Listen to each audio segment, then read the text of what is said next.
in that discussion, which is very interesting.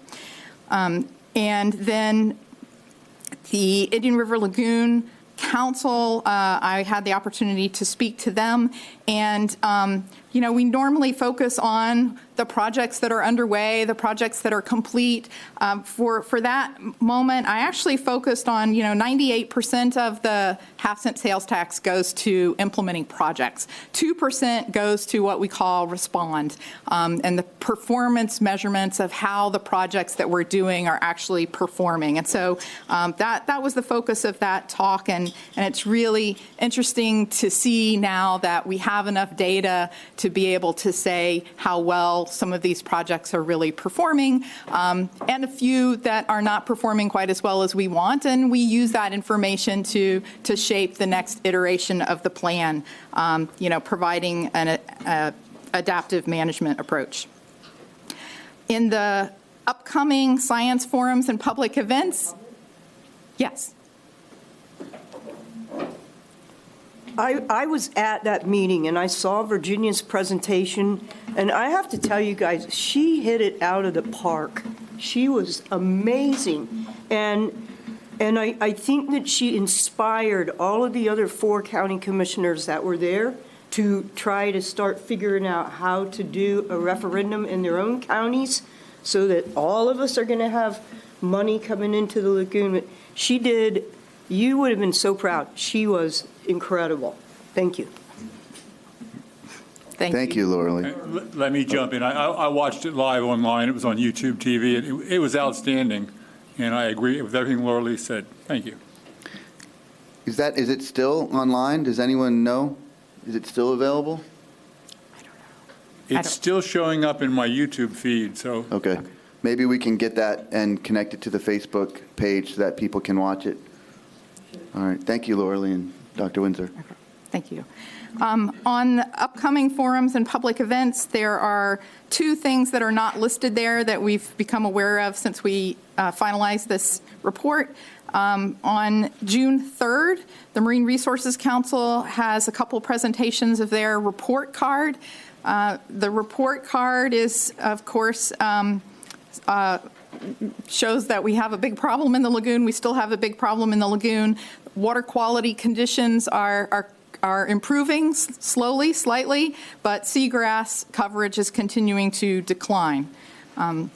So you can you can attend in person or online, and if you Google Marine Resources Council, you can get access through Eventbrite. And then in either late July or early August, we will hold our annual partner meeting with all the municipalities and NGOs who are interested in applying for funding for the next round in the plan.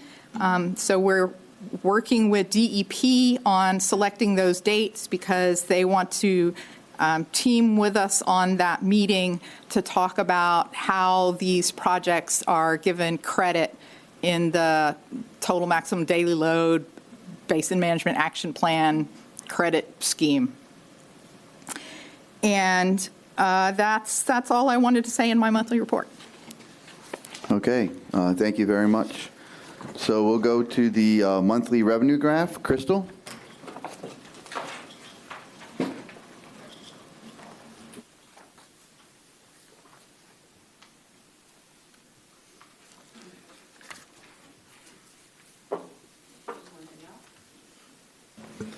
Good morning, y'all. Good morning. A bit taller.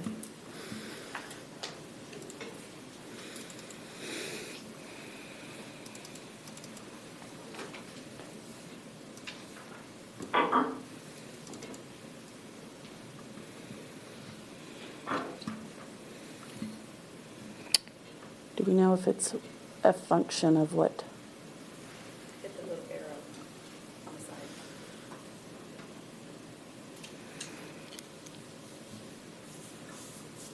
Fogging up. Sorry.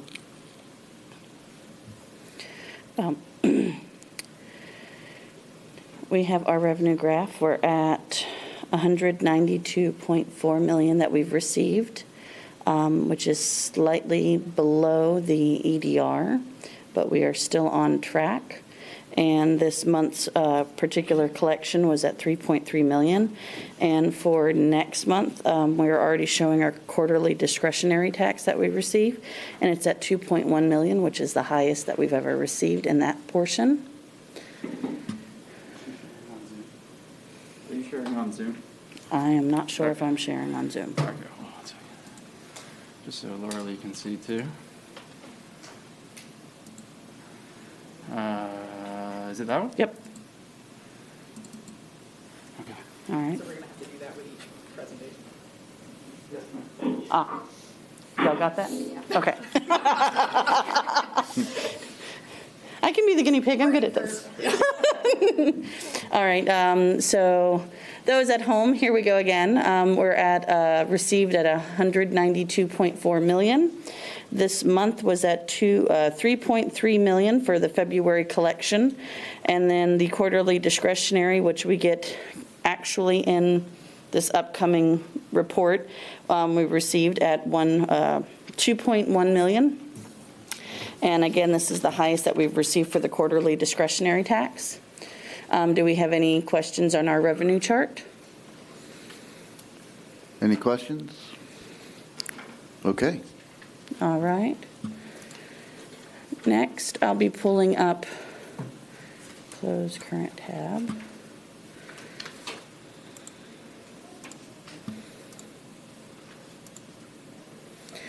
The quarterly financials that y'all haven't seen in a good quarter.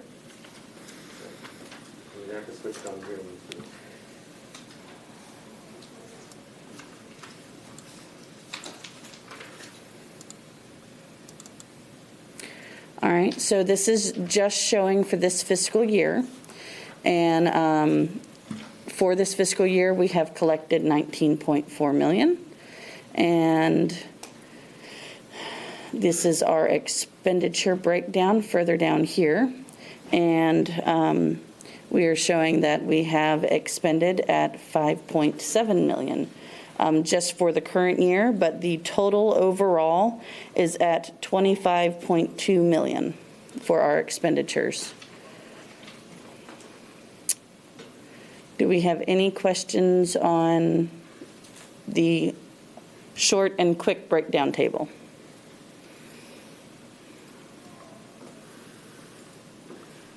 Trying to see if you've got questions on here. Okay.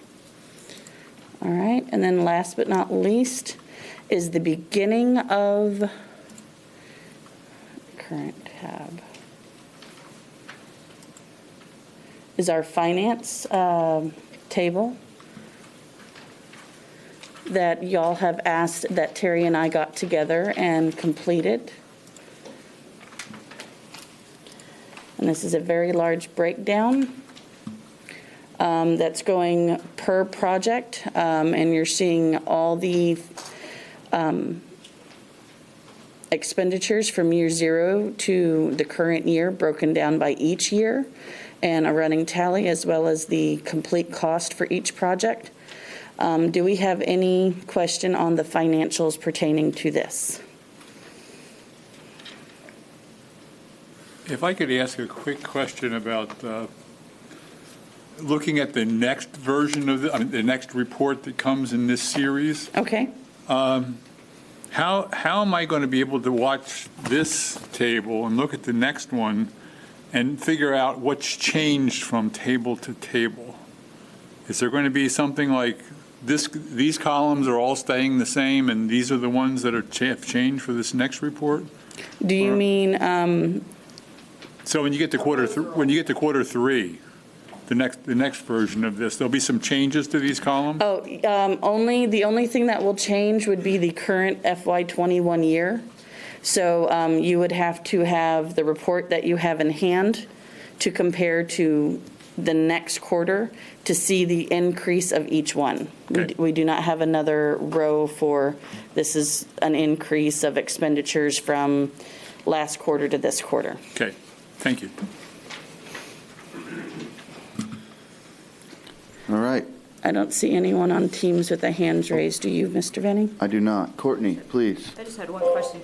Virginia, for the The Satellite Beach pilot project, when we opened that up for the whole county, is that something we can advertise now that it's available to everyone? So the county has advertised their smoke testing projects. Okay. And we will be, once we know who has leaking laterals, they will be receiving an official notice through code enforcement that they have a problem. They will, in that same mailing, find out that there is this grant program to help them make those repairs. Okay. Is it available to only people who have shown problems with the smoke testing, or is it available to anyone who's got a problem? It is available to anyone that has a problem. Okay. All right. So if we could, I think it would be good if we could create a, like, sample Facebook post for cities to put out to make sure the public is aware of that. I just hate to see the money just sitting there, you know. Yeah. So that might be a way to get the word out, is get cities to post that on their Facebook page. And I can help you with that if that's something you guys need. No, it's a great idea. Thank you. Thank you, Courtney. Yes, Charles. Yeah, so I just think if you look at the bottom line of the last page, which shows the totals year by year, so we're seeing an increase, 10+ million in 2020. We're about halfway there so far in this year, which I guess, projecting that it's certainly get to the 10 or more. But it looks like that's still going to have to increase quite a bit as we go forward, as more projects get implemented. So I mean, it's a good story. And I think that's something that, needs to be advertised. Thanks. We are definitely increasing exponentially each year, which is definitely what we want to see. Yeah, and thank you for doing that, Crystal and Terry, getting together and creating this format. Good job. Thank you. Well, couldn't have done it without Terry. We did it together. Something you can show people too when they're fashioned. All right. Okay, any other questions for Crystal or Virginia on the financials or work being done? Okay, thank you both. And we will move into the other reports and special presentations. So We still have the I'm sorry, the quarterly Save Our Lagoon report. Sorry about that. You sharing it for me? Thank you. All right, so you can move this where you want. I might just minimize it. Well, in case you need to look at the hands, that's why I had that right there. But it's up to you. Thank you. Good morning. Along with the revamp of the financial table, we also did the performance table, and this is the first time we're able to present it to you in person. So you can give us some feedback on it. But I also wanted to point out that everything on the financial table lines up with the performance table, so you can see the performance and the finances together. And I also have a little short presentation at the end to show you some of the almost completed and completed projects. So with this layout, we're kind of going to be popping up and down to get each project manager up here. So Brandon's going to start with the education. Okay, thank you. All right, so with our fertilizer education, we're continuing with our regular Facebook posts just to educate people about, proper use of fertilizer, getting ready for the summer ban. But we have also added something new in there. So one of the things we are doing is going back and checking those signs that we had put up in the stores.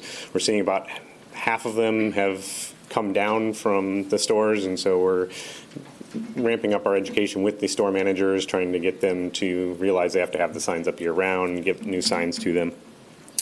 And the new thing we have is a compliance sticker that we're testing out. So we have 3 different Ace hardware stores, one in Palm Bay, Indian Atlantic, and Titusville, that have agreed to help us out with this. And then we have 2 control stores in Indian Harbor Beach and Titusville as well. So the 3 initial stores will have stickers on their fertilizer bags. We've actually distributed 442 or stickered 442 different bags of fertilizers between those stores, and we're able to then track the store sales. So we have the store sales from last year. We're going to compare at the end of this year and see how the sales differ by having stickers on the bag saying that this is a Lagoon compliant fertilizer, and seeing if that changes things, and also has the information on there that they're not supposed to fertilize during the summer months. So hopefully when they see that, they will not be buying those bags. And then for the grass clippings, we have started the focus groups with the grass clippings campaign to test out the various slogans that we want to use with that. We've had one focus group with private homeowners. They're going to have a second one with that, and we're trying to get 2 of them also with the lawn care industry people. They tried to do one, but only one showed up from the people who said they were going to sign up and attend, so they're trying to reschedule those, and it's a little more difficult to get those people in a room together. Then the septic education, we have a septic magnet that we've approved to go out to septic companies. We've had 4 different septic companies agree so far to distribute these magnets to their customers when they go out and do a service call or something like that, and gives the things that you should do, best practices for a septic tank, whether it's with your drain field or things that you put down your drain. And we distributed 420 of those magnets to 4 different septic companies in Palm Bay.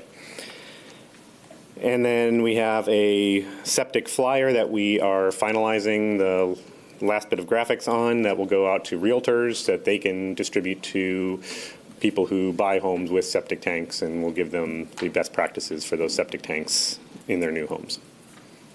Okay, great. Yeah, please, David. I have a question. Lorraine, 1 second. David will go, and then you'll be next. Do you have samples of the fertilizer sticker or a digital image? Don't have them with or me, the but septic magnet? I can send those out. Okay, Yeah. I'd like to see that. Okay, yeah. Lorraine? Yeah. Sorry for the delay here. People confused. I didn't hear David's question, but mine says that you distributed septic magnets to companies in Palm Bay. What is the distribution Lagoon?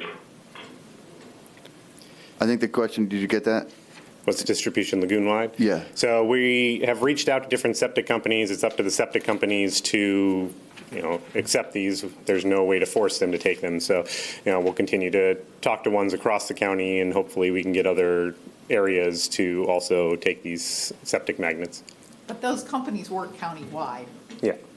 If you, just a suggestion, if you were to customize each magnet for the septic company, put their logo on it and their phone number with the information you want to put, you basically are supplying them an advertising medium for the Lagoon and for that septic company.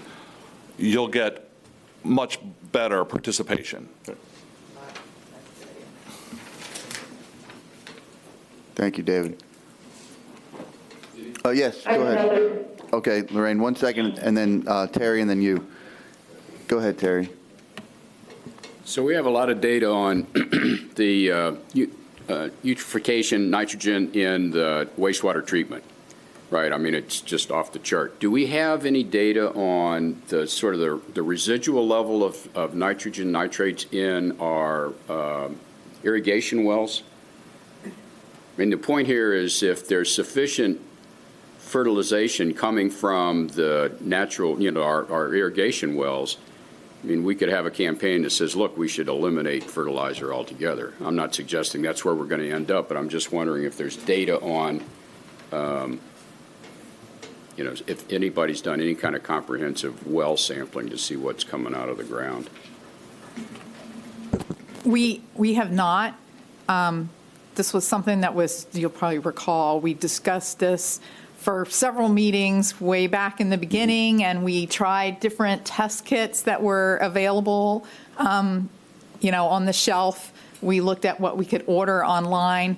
The levels that are in the wells are below the detection limits of the kind of test kits that are readily available. So that would be, it would require taking samples and sending them to a lab, which we didn't go that far. So we know that they're below the detection limits of typical pool testing, commercial kits. It doesn't answer the question of, is it sufficient? Right. I do not believe it is, but I don't have the exact numbers in my head. So. Thank you. Thank you, Terry. Lorraine, sorry, go ahead. Yeah, well, in response, I think that's David's question. Now, reclaimed water, you do have data on that in terms of the chemistry. So we do know that it's elevated in terms of nutrients or nitrogen. Yes. My question was on the magnets. For a municipality, if you have a discrete number of septics along the Indian River Lagoon, could I get those and have them distributed? The municipality have them distributed. Yeah, if we have to their municipalities in the septic magnets, we can provide those as well. Yeah. Okay, great. All right. I had one last question, Brendan. So the stickers, they say which fertilizers are lagoon friendly? They say which ones are compliant with the ordinance. Okay. But then the ban, you don't want those, right? No, so we, are hoping some of the stores in the ACE stores at least, take the fertilizer off the shelves during the ban period, but not all stores do. So we're trying to get the education out there that you're not supposed to fertilize during those times. So. Okay, but so the stickers will be mainly for after the ban ends for us to watch? Yeah, we've already started, this spring, had them on in the stores, so we're recording the sales during that time, and then we'll go back out. Yeah, and we gave the stores extra stickers to put on their new stock that comes in. Okay.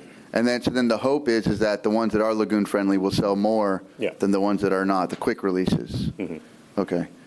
And then I know, are we going back out to look at any more stores for the signs? Is there a once a month, every other week? So we're trying to figure out how often we need to, check them. We did one at the end of the summer, and then we're out there right now checking them. I think we've gotten to about 2/3 of the stores, so we just have a few more to finish up. Okay. And then we'll get all the signs out to them hopefully before the end of, or the beginning of the ban period. That might be a good opportunity to check for stickers too and make sure that they're all, because you can give them to the store, but maybe the store isn't going to have time to put them on. Charles. Yeah, so I would just add, so, we're all live in different parts of the county, and as we go to a big box store, if we see or don't see the sign, should we report that back to you guys? If you do. The main ones that haven't had the signs up have been the bigger box stores, so the smaller places seem to have been keeping the signs up for the most part.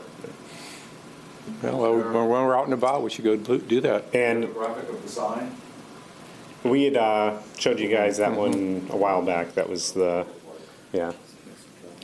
it's that long. Yep. Yeah, I'll send that out to everyone. Floor? It's a floor stand? No, it's on at the eye level on the shelf. Oh, okay. It's probably about yay tall. It's a narrow sign. But yeah, I'll send out a refresher of what it looks like.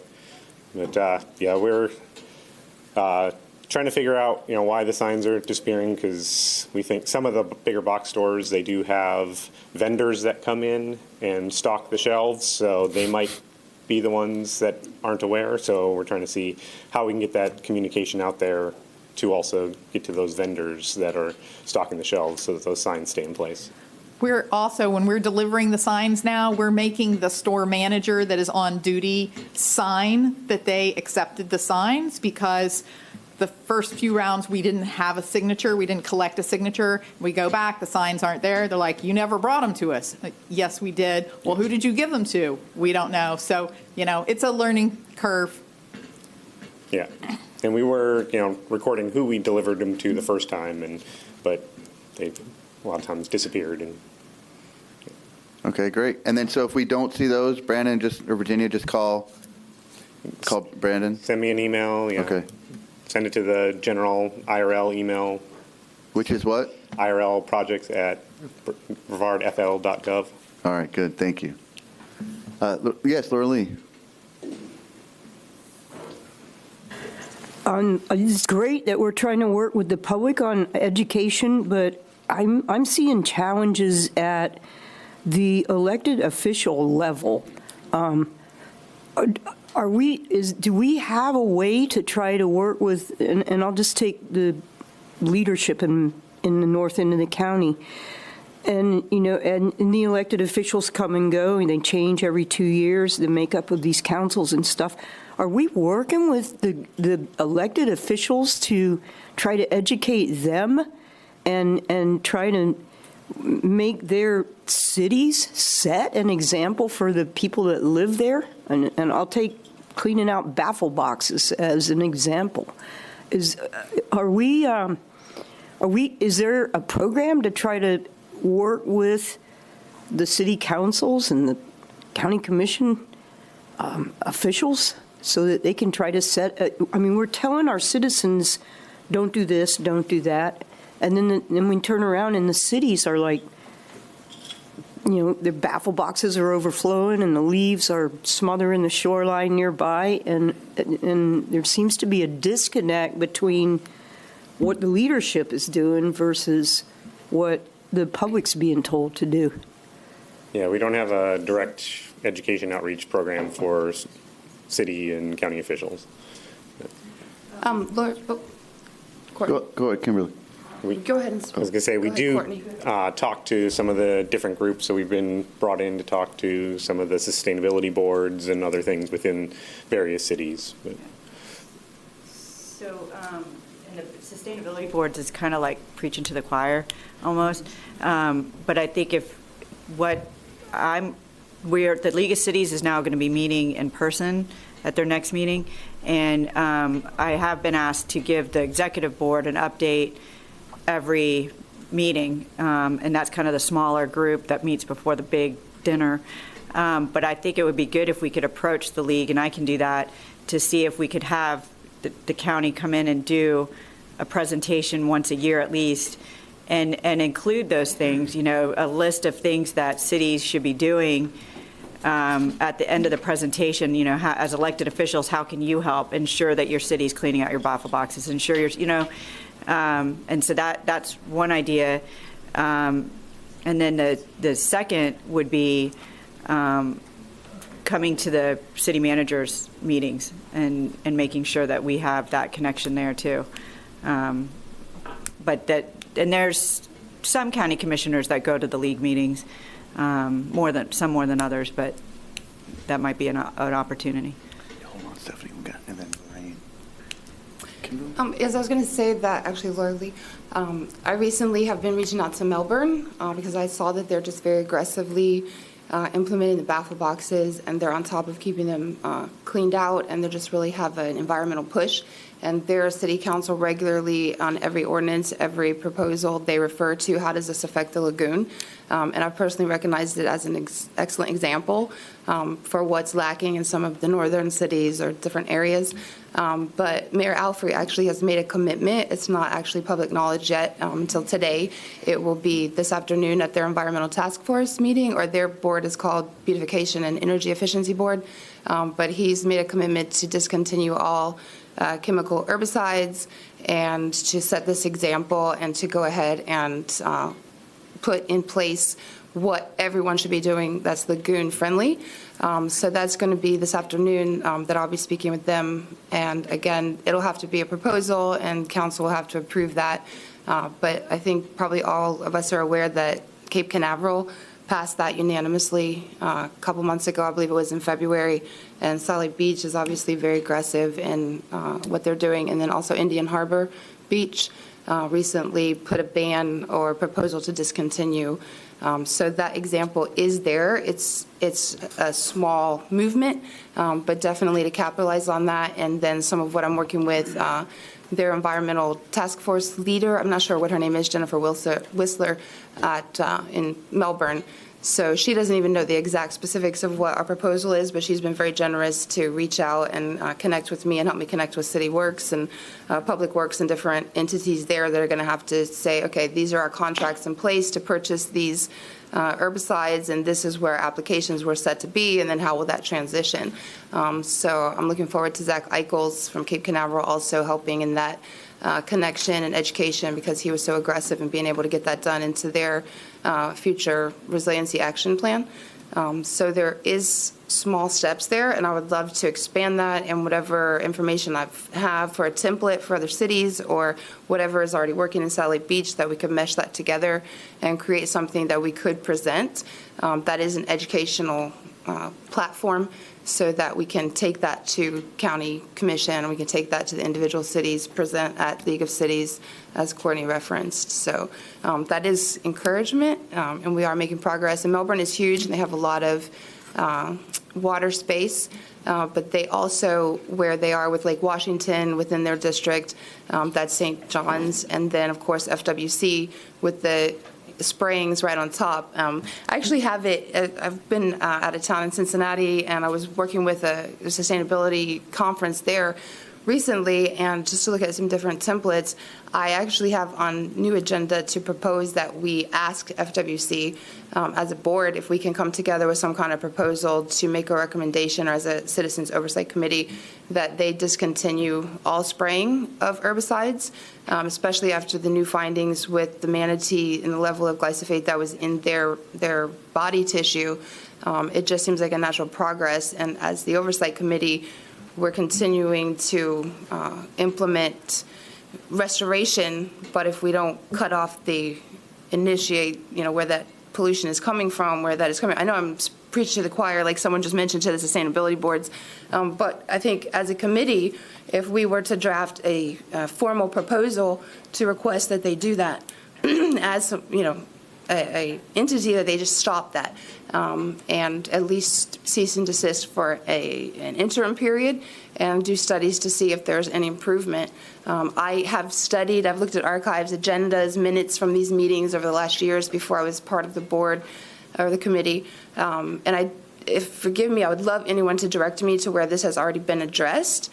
I don't see that it exists, but if it does, I would love to see how that came to be, if there were votes, if it was just conversation, and where we would go from there. Excuse me, where we would go from there to be able to bring this into a larger scale, because it's, in my opinion, definitely past due. And word on the street, everyone's like, oh, well, what's not happening? Why isn't anything getting done? I've been Virginia's personal marketer for months now. I'm like, no, there is a report. It does exist. She gives it every month. It's accessible online anywhere you want. So there are projects being completed and progress is being made.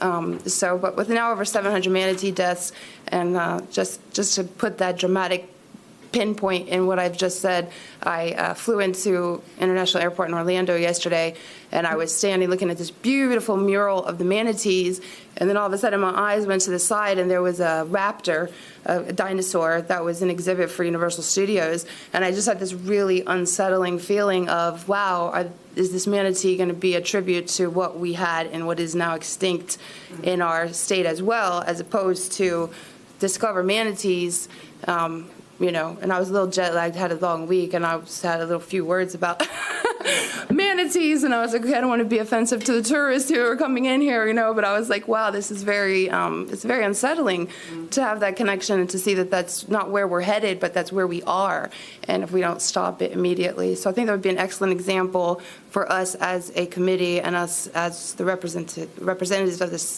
citizens to make that plea and say, look, this is what's happening. We have scientific data well above anything I could explain to say this is what's going on. We have to stop this. I mean, we can chase our tail forever and, continue to clean up the mess we're making, or we can actually take some action and implement measures that are going to prevent this from continuing so that our efforts are worthwhile. to go forward. So again, Melbourne this afternoon, their meeting, we'll be discussing that, and I applaud Mayor Alfrey and his commitment to do that. He's going to reach out to you at some point, as well as city manager, to look at what you've done and how you've implemented the discontinuing of those different chemical herbicides, but he wants to expand that further as well. All right, thank you. I know we have Danny Straub from the City of Melbourne who raised her hand, but Danny, hold on a second and let me get Lorraine and then Stephanie. Lorraine? Thank you for recognizing me. I'm not sure who was just speaking, but I would love to get a copy of their proposal. The one that's going to the mayor or the council this afternoon? Lorraine, this is Kimberly Newton. Okay, great. Is that possible? Yes, absolutely. There's nothing formal. It is still in gathering of data processing right now. So anything that you would like to input on there with anything you've been working on, templates, information, additional resources, that would be great. Right. We've been working on a number of things. I gotta get Stephanie. I also... Could I jump in for just a sec? Lorraine, could you hold on just a second? You know, if you're going to, I don't think you guys can communicate with each other about this issue if you're going to bring it back to this board and ask for a vote. That would be a sunshine violation. So anything, you know, maybe get some advice from our lawyer. Thank you. Absolutely. And I appreciate you pointing that out, but that would be information through to send to Virginia Carroll and then disseminate through that method. Absolutely. And again, thank you for pointing that out. So, okay. I guess I'm a little confused on that. Since well, what will happen, Lorraine, is Kimberly can email it to Virginia, and then they'll be able to disseminate it out. We just can't have direct contact between members. Okay, great. But I think it's good to share the information. I had raised my hand to ask about the Lagoon Loyal Program. When that first came out, I talked with one of the consultants about having a Lagoon Loyal Program for municipality that essentially would identify the things a municipality could do to be Lagoon loyal. Is there any possibility we could do that to expand our Lagoon Loyal education program? We can look into what actions we can do for municipalities. Okay. Okay. So municipalities versus individuals. Yeah, the way the program's set up, it's a, set up as a rewards program, so we'd have to come up with something, different for the municipalities.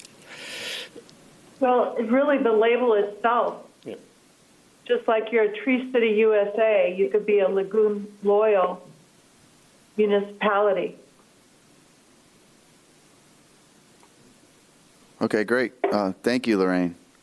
Stephanie? The point that I wanted to make, Laura Lee, to your comment, is that most of the municipalities in Brevard County are city manager run. And so really, as Courtney was saying, not that the city councils can't do something by ordinance, but the day-to-day operations are by the city manager. And so making your city managers aware of the fact that maybe their public works departments are not cleaning out the baffle boxes is probably the best way to go. Thank you. Okay, and I know we mentioned Melbourne a lot, so Danny Straub is on, and let me just see if she wanted to add something to the talk briefly.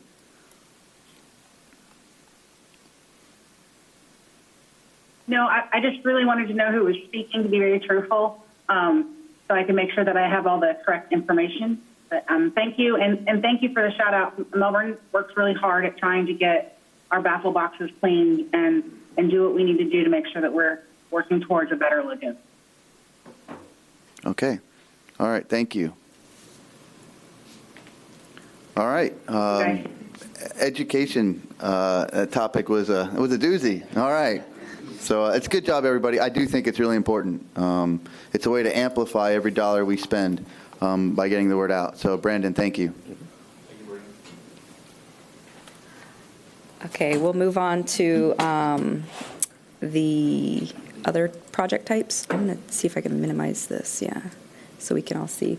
For wastewater treatment facility upgrades for reclaimed water, the City of Melbourne staff are awaiting the 100% plans from their consultant and beginning the process for a state revolving fund loan, and they're holding a public meeting this month about that project. The Palm Bay North Area WRF, or Water Reclamation Facility, is about 60% complete. I'll have some pictures of that one coming up later. They completed the placement of the structural steel for basin walls. The basin walls and walkways were installed, and the return activated sludge pumps and piping has been placed in. The Titusville Osprey wastewater treatment facility, the engineering is 100% complete. The bid for construction was awarded in February, the notice sent in March, and the notice to proceed is expected to be issued this month. The Ray Bullard Water Reclamation Facility, this one's in West Melbourne, that contract was just executed this last quarter. And I'm going to skip down to the rapid infiltration basins and just highlight that package plant connections, and highlight that the Oak Point Mobile Home Park, that contract was executed. They're currently working on replacing the Orangeburg pipe and doing the surveys for the lift station. And now Anthony's going to talk about some of the septic to sewer and sewer lateral projects.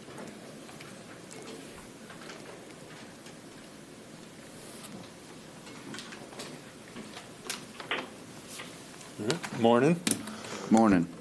All right, so the biggest update on the lateral smoke testing is that the county has come under contract with smoke tester who will be able to follow through with the projects approved by this committee and the board.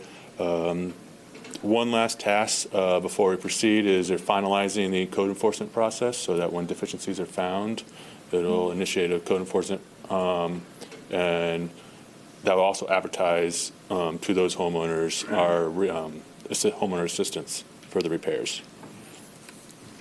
All right, so the septic systems and sewer projects.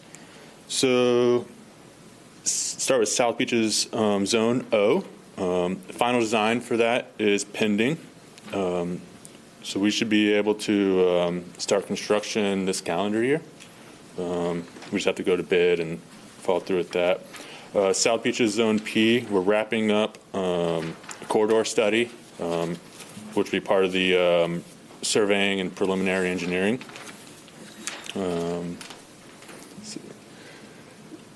South Central Zone C, so we just had a bid opening yesterday afternoon, and there was only one contractor that bid on it, and the bid came in 33% over Sorrell's budget and 42% over the engineering estimate.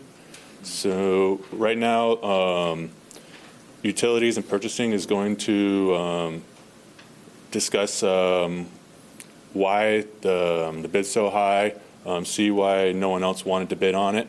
The one thing that this contractor said was that it's a very difficult job, and we may need to revisit it, to be determined. Is it a contractor we've used in the past? No. Anthony? It's a new contractor? Yep, and this is just such a big project. Yeah. It had to go out to all the contractors out there, and we needed a larger firm to bid on this. And we only got that one? Yeah, there's others that looked at it, but only one bid came in. Can you elaborate at all as to why it's a complicated project? That's what they're going to be trying to figure out. They'd mentioned the dewatering is going to be very difficult. Siting the lift stations in such tight areas is going to be very difficult. And there's the entire neighborhoods is a bunch of dead ends. So every piece of the project is as difficult as I guess could be. Sykes Creek Zone M. We're working through land acquisition on this, trying to find a piece of property to work for the lift station and vacuum pump house.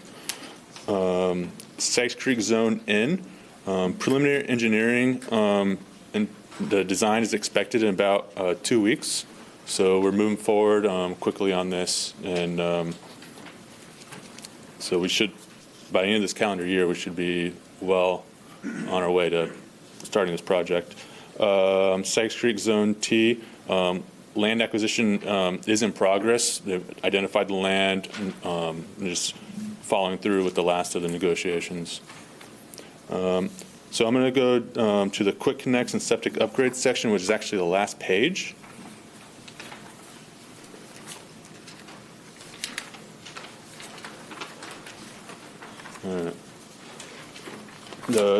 So it's table 2 up there, and so we have contracted a total of 59 septic upgrade contracts and a total of 28 quick connect contracts.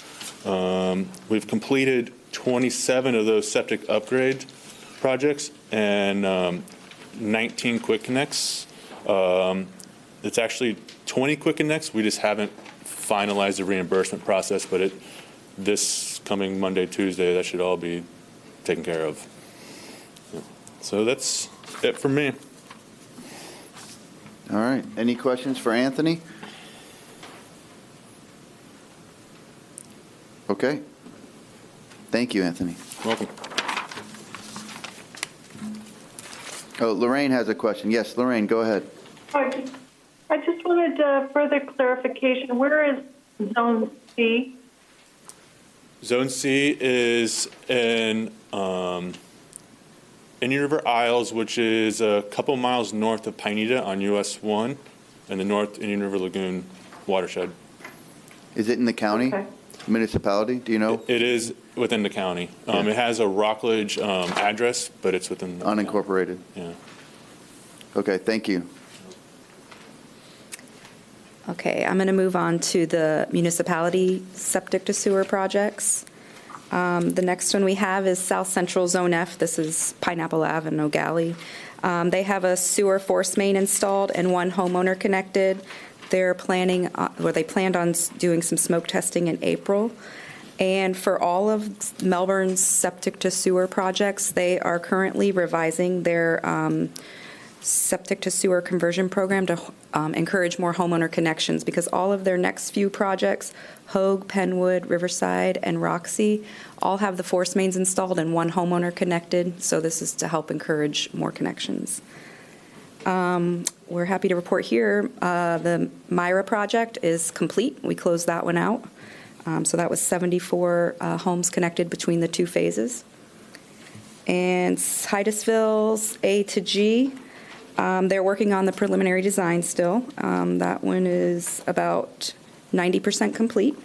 And Sylvan Estates is 99% complete. They have all 59 homes connected to sewer, and they're currently abandoning the septic tanks. And they have about 2 septic tanks per home, so about 120 tanks they're abandoning right now. That should be finishing up soon. So we're going to move on to the stormwater projects. And I just wanted to highlight that these first 3 that are the lagoons are the holding places for future projects, future stormwater projects. And then Courtney's going to talk about the county projects.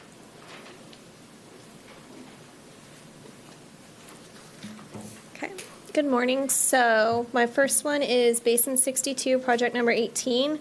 That's retrofit of Johns Road. The bid went out for advertisement last week. Then Basin 1387, Kingsmill Aurora. We are still waiting the detailed survey for further design. Basin 41, Huntington, it went from 100% or at least 90% design to 0, and that's because we are redesigning it so we don't have to dewater it since it's a natural fishery. So budgeting's just finished, so we're going to get a new consultant for that soon. Then we have Basin 71, denitrification retrofit of flounder.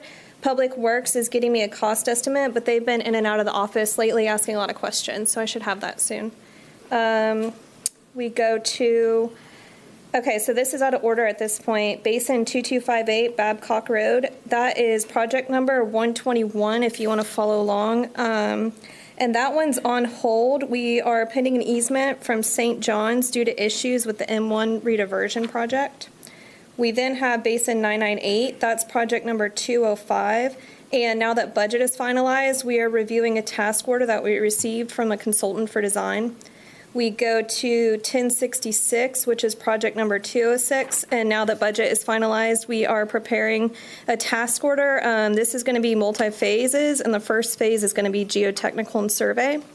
And then Basin 1124 is project 207, and budget's finalized, so a consultant is preparing a task order for us on that too. Any questions? I know Todd had a question. The laptop is dead, everybody, so we'll see what's going on here. But I know before it died, I guess IT's on its way. Todd had a question. Todd, do you have a question?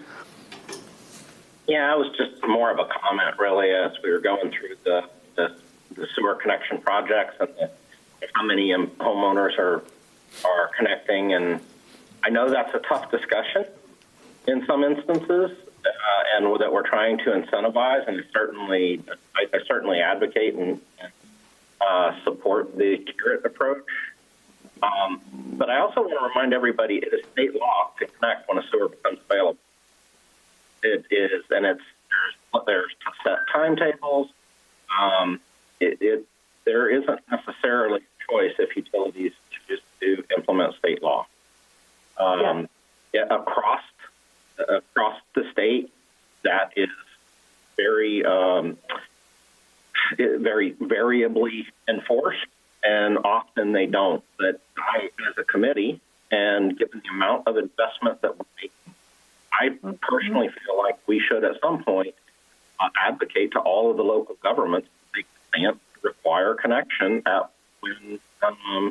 when those sewers become available, because we are making monies available to significantly reduce that cost. And those aren't going to be available forever, so it's not going to get easier to convince people to connect. So I just want to get that out there, as I can tell you that in my seat running a utility, I've had to sit there and tell people they've got to connect, because we do enforce the policy here, and we're not right on the lagoon. And I think until we get to that point that we're going to enforce the laws that have been passed in the state, that we are remiss in doing a disservice to the job that we're trying to do, and candidly to the money that's being spent by the citizens of Brevard in order to clean up. Yes. Penny? If I can respond to that. Please, yes, Virginia. So absolutely, the state rule requires connection when it is available. The definition of availability applies to gravity sewer, not to force mains. So these Melbourne projects are force mains. A lot of our projects were initially designed as force mains for the connection reason, as well as some other complications. That's why we are currently redesigning some of our projects to vacuum sewer. The county has just clarified in their code that mandatory connection will apply to vacuum sewer as well as gravity sewer.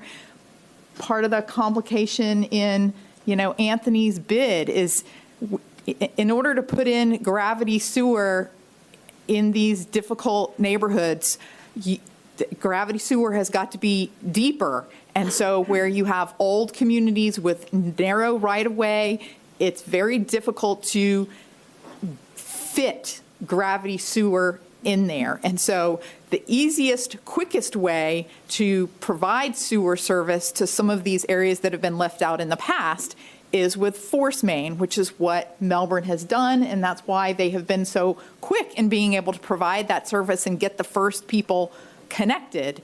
The challenge is how to get the others connected that are not required by state rule to connect. So you can construct quickly and easily and less expensively a force main, but then how do you require connection? Or you can spend a lot more time and money on vacuum sewer or gravity and be able to require connection, years from now. So two sides of the coin. Yeah, I'll try to send you the statute, but I don't believe that's entirely accurate. It also extends to low-pressure sewer, which are individual private pump stations on properties that can be connected to directly abutting a single-family residence. So lower pressure force mains, the single-family pump stations are, and it has been extensively used in the Keys and other locations, is indeed a viable method for sewering areas, and their connection requirements can still apply. Thank you. So I'll send you the statutory reference.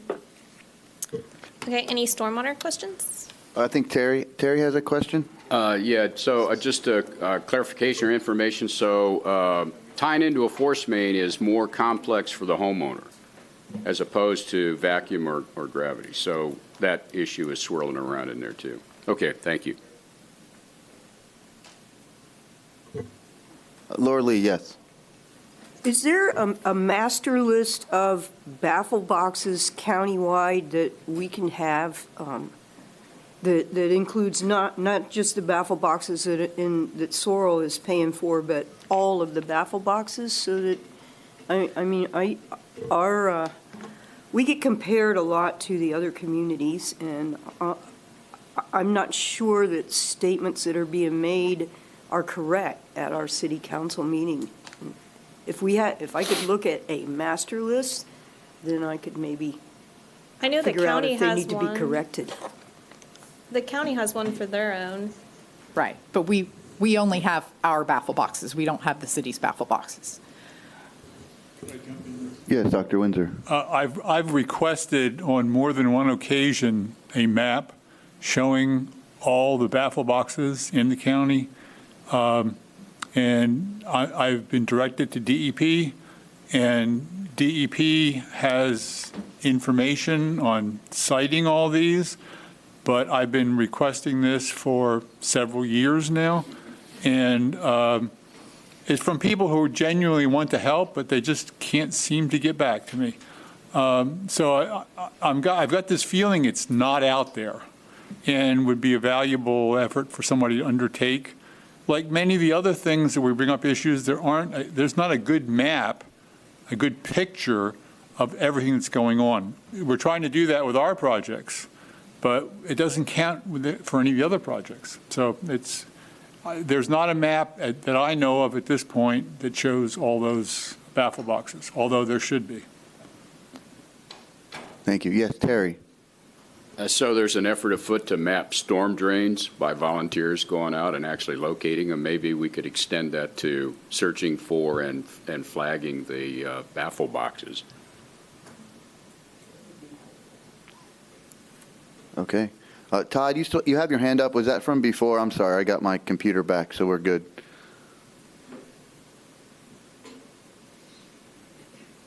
Okay. I'm going to lower your hand, Todd. If you have a question, just... Oh, you did it for me. Thank you. All right.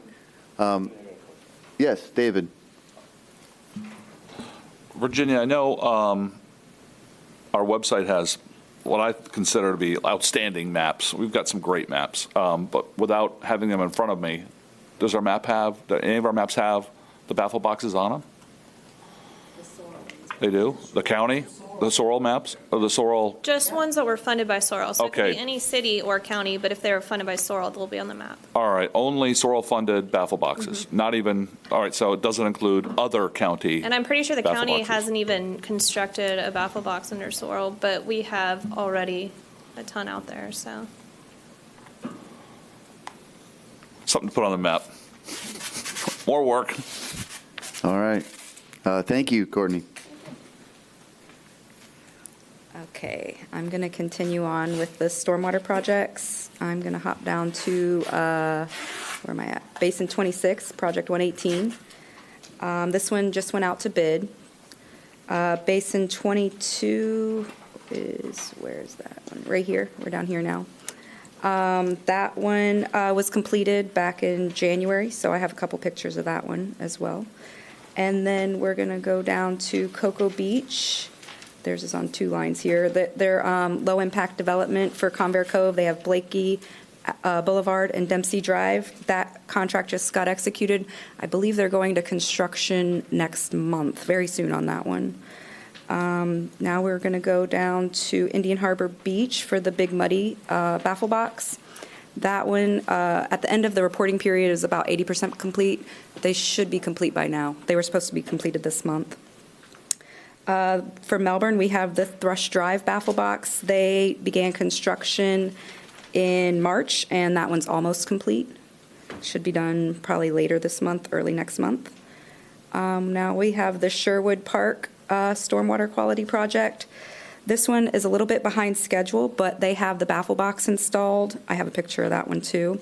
And they continue to work on the rain gardens and the wet ponds. So that one will be done within 6 months. Now we have the Jackson Court Stormwater Treatment Facility. That one was for Satellite Beach. That contract was just executed, and I believe that one's going to construction next week. Now we are the Dray Field Managed Aquatic Plant Systems.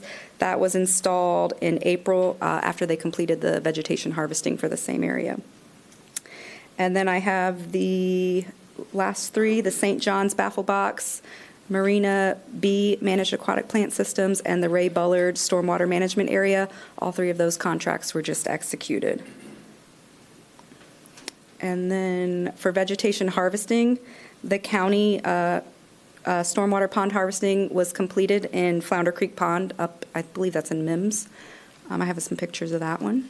And the Drayfield vegetation harvesting is now complete, but at the time of reporting was 80% completed.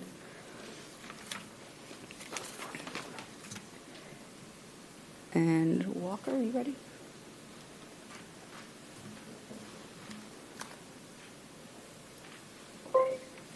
Morning, everyone. Morning. So I'm going to jump around a little bit, just once, actually. So one of my projects is the Miko Septic to Sewer Conversion Project. Earlier this week, we received all of our permits. We have our DEP, our DOT, and our county right-of-way permit. We had to go through a redesign, switching it over from force main to gravity. So we got all of our permits. I think 100% design will probably be a couple weeks out, and then from there we can get the project out on the streets. It's been a long time coming, but we're getting there.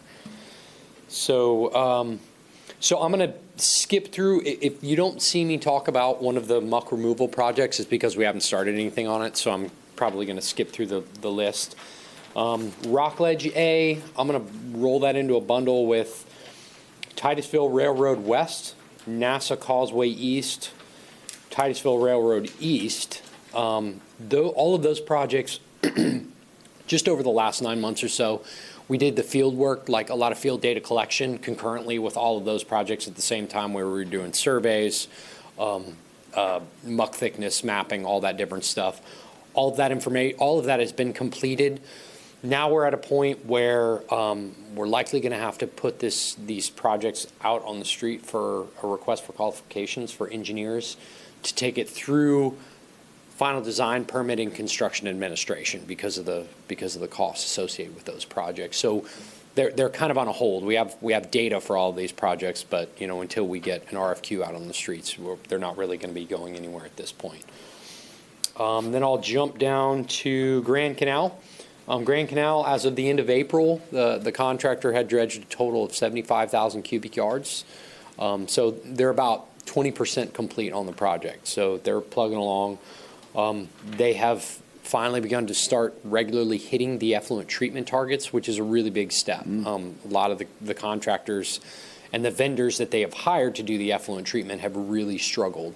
So it's a big step in the right direction. It's a relief to see that someone's able to hit those targets. Sykes Creek, I believe last meeting we told you we received a letter from the low bidder that we had been working with over the last year to get all of their pre-qualification stuff in place so we could move forward. They submitted a letter, I believe it was about a month ago, maybe 2 months ago at this point, basically saying they wanted to withdraw. They didn't want to do the project. So on Tuesday, it was brought to the board to ask if it was okay if county staff could move forward with the second lowest bidder. The board approved it. So now what we will do is go to the second lowest bidder and go through the pre-qualification process. Hopefully we can get through this with not a lot of hiccups, and we can get a construction contract in place and get this project going over the next couple months.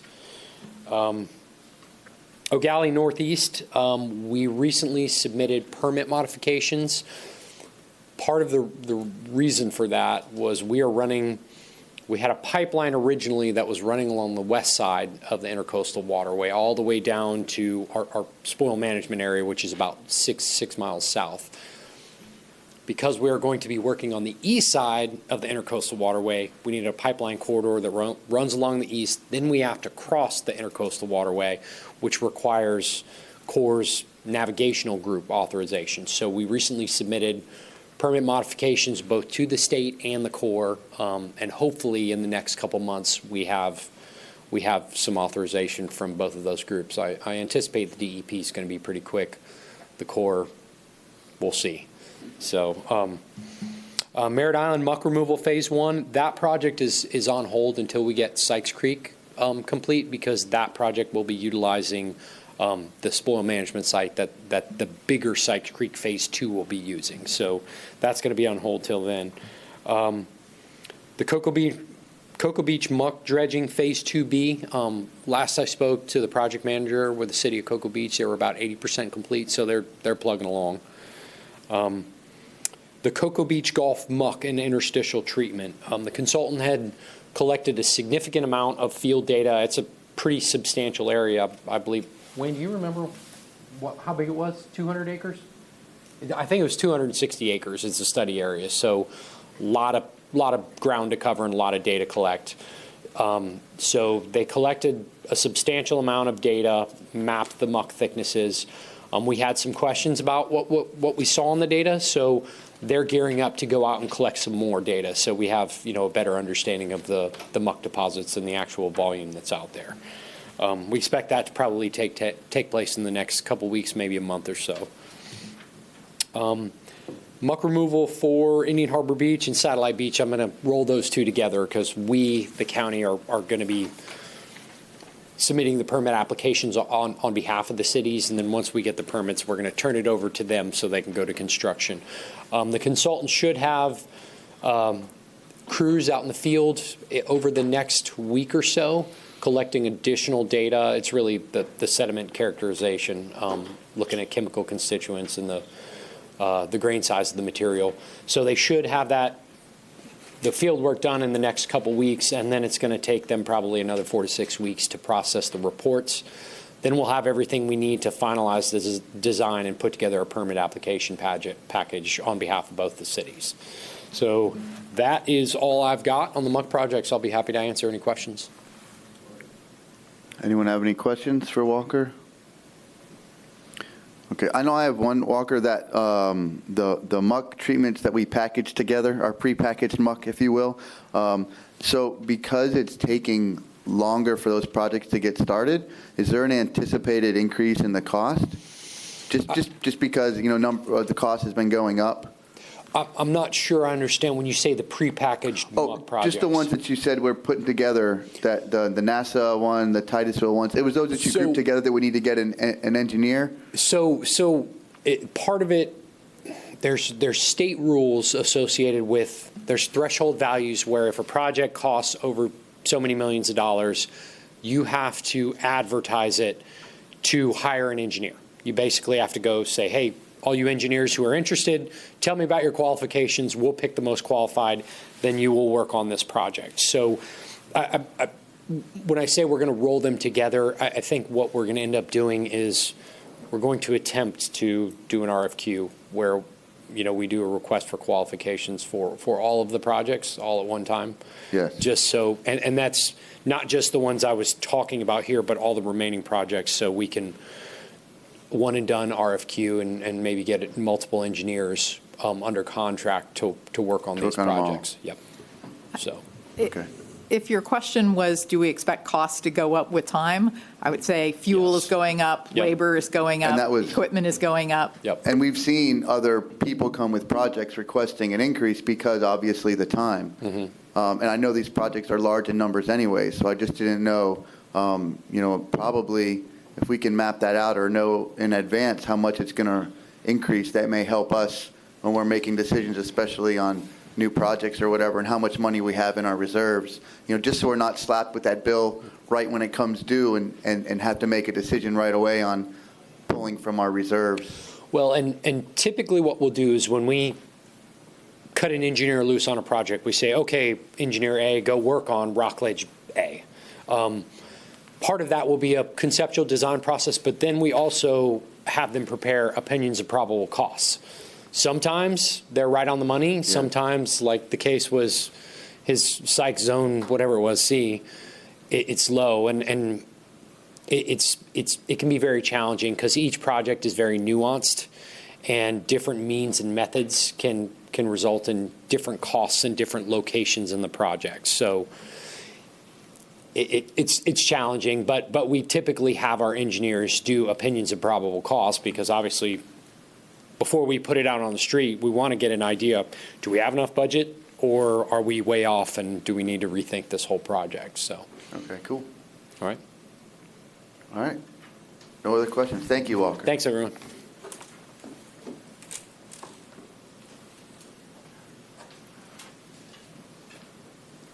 Good morning. Good morning. All right, I will cover the oyster bars and living shoreline plantings. Our Wexford project, which has been in the works for quite some time, is actually 100% complete. Sorry, I jumped a little bit. This is project number 81, and then I'll get back into order. They were able to get it finally permitted and built, and we actually have done our first month monitoring on it. This is exciting. It's one of our early piloting of some alternate materials. So we have a side-by-side test going with the traditional Naltex bags and galvanized after welding steel gabions. And we've got some early baby oysters, so that's been very exciting to see. We had spat set probably in April start.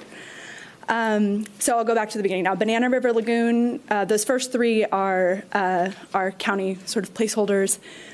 Riverview, where am I? Those are Riverview, Marina, those are all finished. Oh, so I did do it right. Okay. A little disorganized.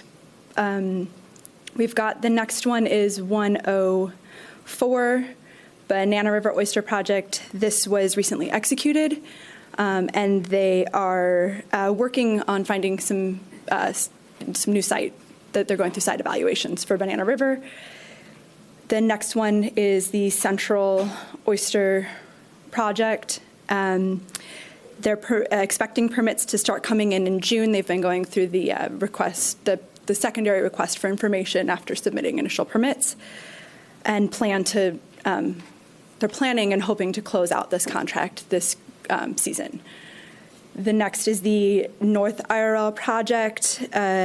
Again, they're planning to make significant progress and potentially close out this contract this season as well, and their permitting is underway. We've been doing a lot of site design review on the county side. The Central Oyster 2 project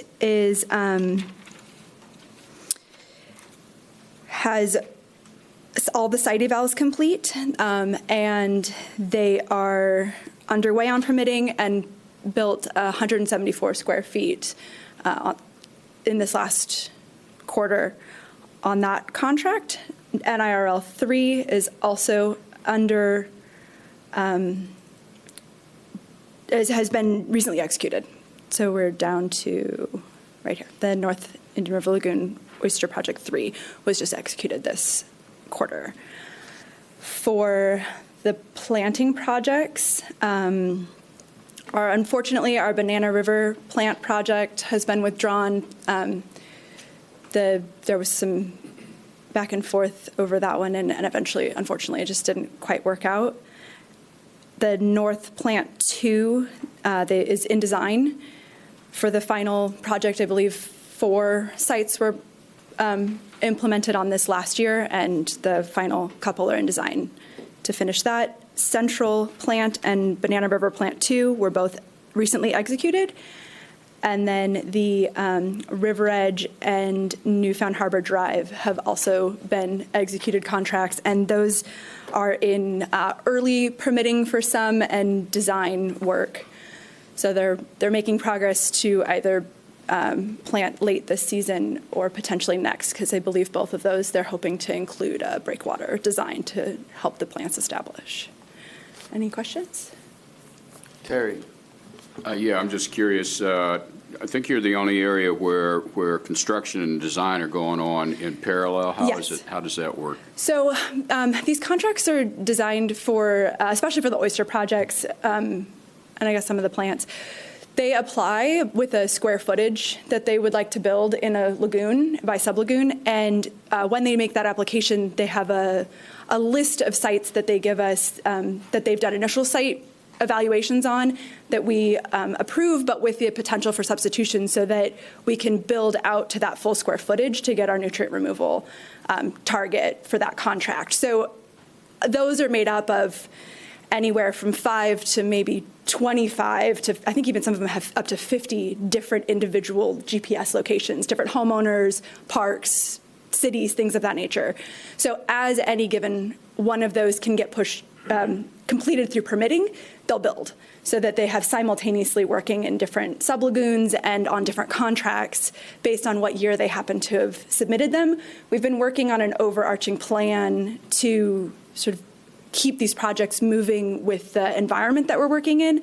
And so that's why we see a lot of jumping between different contracts, because depending on when they submitted versus what's going on in the environment, some of them get out of order. So that's why they've got design going on a number of individual locations, construction on those that we've gotten permits for. And so both are occurring simultaneously. The permitting process can be pretty lengthy for these, so that helps us continue to make progress. Mm-hmm. All right, any other questions? I had one real quick. So the one that was withdrawn, is the project withdrawn or the contractor? For that one, it was an individual, because it's an older project, so it was an individual location on a single contract that was submitted as a single application. Okay. So with that, there's no real, they'll have to withdraw the project and then hopefully apply for some other location. They'll reapply in the future. Okay. So that footage, I know we had a goal footage for the lagoon each year, so we'll just try to move that footage to somewhere else in the lagoon. Exactly, through future application processes, yeah. Okay, great. Mm-hmm. All right, thank you. Thank you. Okay, I'm just going to highlight the overview real quick at the bottom. This past quarter, we received an additional 16 scopes of work, executed 18 contracts, and completed 4 projects. So I'm going to highlight some of those projects now so you can put a face to everything we've been talking about. Let me see how this works. Okay. Will you share that on Zoom? I think I am. No. Am I not? No, it has the PDF. Is the. Oh, okay. Let me. So stop share. Thank you. Share. Okay. Got it. Yeah. All right. Is that working? Bingo. Okay. Okay. So first we have the Palm Bay North Area Water Reclamation Facility. This one's in progress, estimated to remove over 20,000 pounds of total nitrogen. This one should be completed by the end of October. This is the Myra project off of Cone Road. Here's the sewer line that went in. This connected 74 properties and is estimated to remove about 2,500 pounds per year of total nitrogen. And so that is gravity, right? Yes. That's a gravity. Here's the Sylvan Estates in West Melbourne. They added the sewer line, and then they're currently abandoning the septic tanks and connected 59 properties on there. That one should be completed in the next few months with the septic abandonment. Basin 22, this is off of Huntington Road. This is another biosorption activated media project that's being pumped through before going into a stormwater pond, and this one was completed in January. And here we have the Indian Harbor Beach Big Muddy Baffle Box. This is a second generation baffle box, which also has biosorption activated media in it. This was installed a couple months ago. It should be done now. It'll definitely be recorded for next reporting period. And then the Thrush Drive baffle box, here's some pictures of it getting installed, and that one's completing construction soon. Just final touches on that. And then here's the Sherwood Park Stormwater Quality Project. This is their baffle box, and this one's kind of cool because it's got windows. You can see what's going on inside of there. And then here is one of their rain gardens that they just installed. And then here's the vegetation harvesting for Flounder Creek Pond. So up here you can see the before, and then here's the after for the same area. And they removed over 62,000 pounds of aquatic vegetation, and the lab analysis reported a total nitrogen of 931 pounds in that load. So that was a big project. And then here is the Wexford oyster bars that Jenny just spoke about, and the 2 different material types. Here's the bags and then the gabions that were installed. So that is all I have for pictures. So now you have an idea of what's where and what they look like. What are the oyster gabions? Is that the concrete with the oyster That sticking is out the top of it? Or? It's like a wire cage almost. Is that the best way to describe it?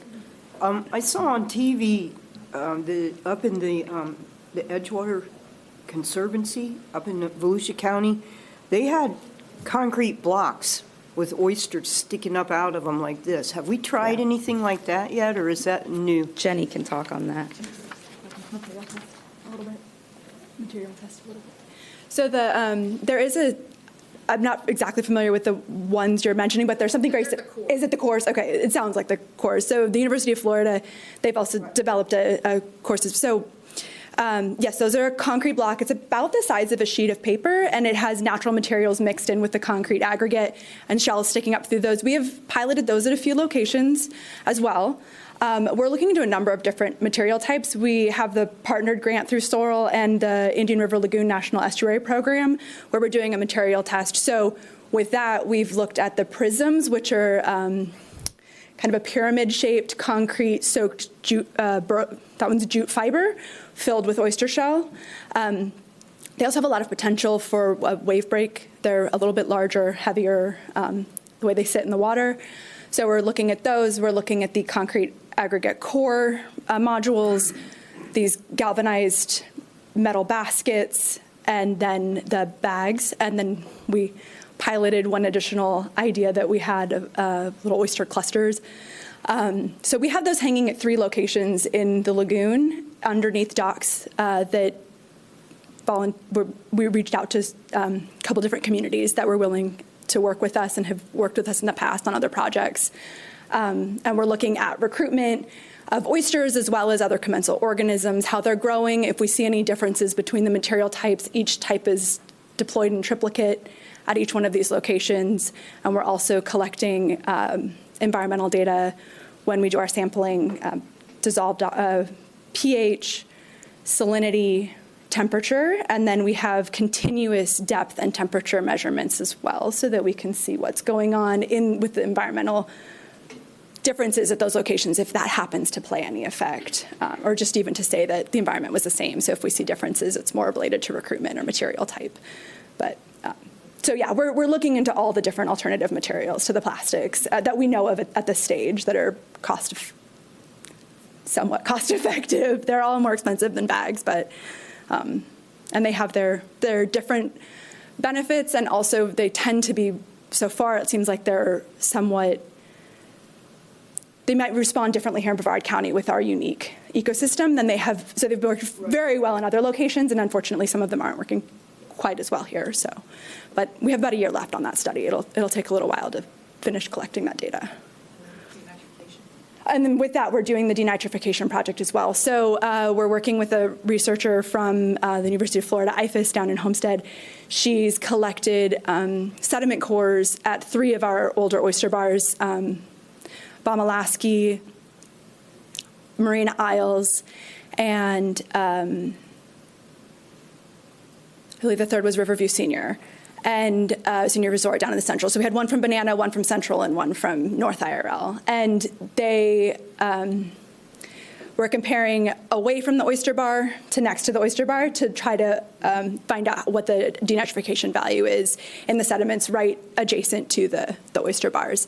We did a dry season sampling, and we have the wet season to go. So that should complete sometime, again, I think this sampling will occur in either September or October for the second round, and we should have results by the end of the year, hopefully. Yeah, thank you. Cool.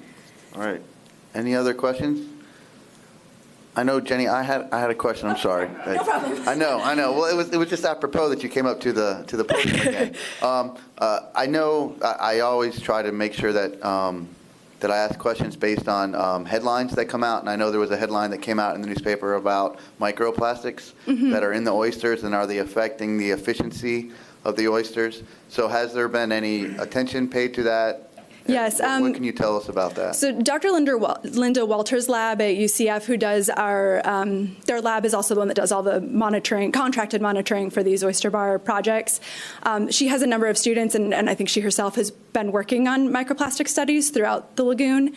So I can certainly reach out to her and try to pass some information through if they have early results. I did watch a few presentations that they've given on what they're seeing, that they were sort of focusing on where the fibers are coming from, but they have found them in oysters. They've also even found them in the pea crabs that sometimes are inside the oyster. So it's definitely it's an out there thing. It seems to be everywhere, all over the world. Even I think their studies are finding microplastics everywhere. And it's not my area of expertise, but we could certainly reach out to Linda, because she has a number of students and projects working on that. Okay, great. Yeah, I think maybe, Virginia, if we could get some numbers maybe on the efficiency, how, because I know there are people that are going to say, well, with all the microplastics, why are we doing oysters? Because they're not working at all. And I think if we could back that with some science on, we know microplastics are everywhere. My father told me, Vinny, there's microplastics in the fish, and he's usually the last person to know things. So we know they're everywhere. So I just think getting some scientific numbers on the efficiency or the efficacy or lack thereof would help. So one of your presentations today is going to be microplastics in fish. There we go. Good. All right. Thank you, Jenny. And any other questions on the quarterly report? Okay. By the way, that was, in my opinion, that was excellent. Really in depth, and you guys know your project so well. Wow, that's awesome. So thank you very much for that. All right. So now we will go to the project video, the Draw Pond Floating Wetlands. Yeah, Dre. So the last meeting you had the Dre Pond vegetation removal video that we showed. So this is that same area, and they've now put in the managed aquatic plant systems in there. So Logan's going to run that from our communications center. So, from the Emerald City. Yep. I feel like telling him roll that beautiful bean footage. So we're currently at the Drayfield Stormwater Park, which is located in the north part of Titusville. A traditional stormwater pond removes about 40% of the nitrogen as it treats the water before it enters the Indian River Lagoon. When we add in a system like the MAPS or floating vegetative island that can add additional treatment and removes about 10% depending on the MAP types and vegetation used. Managed Aquatic Plant Systems, or MAPS. It's a floating mat system that has areas to plant the plant bed goes in, so the roots go into the water so they can uptake the nutrients, and then it also keeps the plant together so that they don't overtake the pond and start growing out of control. And they can easily bring the mats back in when they need to harvest them and put them back out where they need to go. So once these maps are in place, we do have to do some maintenance on them. So once or twice a year, they will come in and remove the maps. They can either take the plants out entirely and replace them with new plants, or there's systems in place where they can trim the plants down, and then it can just regrow from the cut plants. Maps are great tools to reduce nutrient loading to the Indian River Lagoon. The more nutrients that these plants use to grow, the less end up in the lagoon, because this pond discharges to the Indian River Lagoon. Currently, we have 5 different MAPS projects in the Save Our Indian River Lagoon plan. So the city of Titusville, the city of Cocoa, and Brevard County are all adding these systems into existing stormwater ponds to help improve treatment. This is the city's 4th project using the MAPS. and we get water quality results from the contractor, and it does a very good job at removing nutrients from the pond. Maps are one of the many ways that we can treat stormwater before it enters into the Indian River Lagoon. Save Our Indian River Lagoon plan is also doing other stormwater projects, like creating new stormwater ponds, adding in bioactivative media into existing stormwater ponds to treat the water, and adding in systems like baffle boxes to trap debris before it enters into the Indian River Lagoon.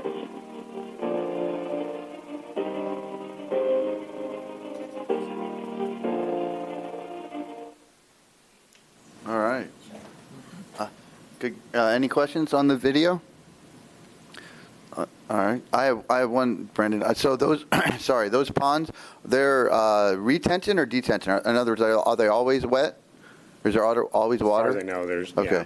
Because they did have some issues with the harvesting, though, because the water level was down, so they had to change how they were harvesting this last time. But, yeah, they should have water in them. Okay. Yeah, because I didn't know if those maps, there's just a lot of trying to get the detention ponds in the county that aren't always wet.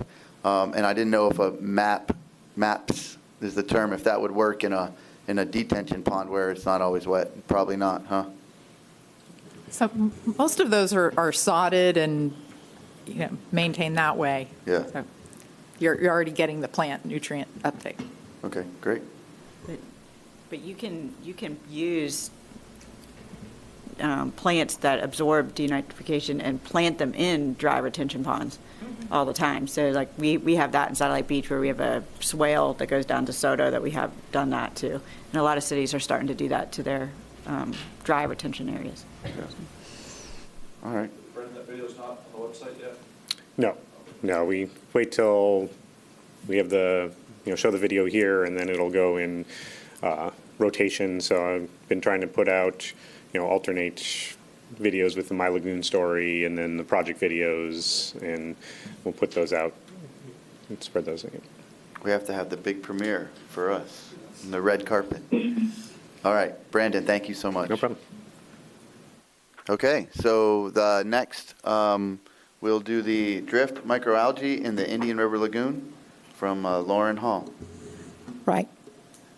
So Lauren is participating virtually. I see her there on the screen, and she's going to drive from her end because she's got some fascinatingly animated slides, and so the floor is yours, Lauren. That is fascinating.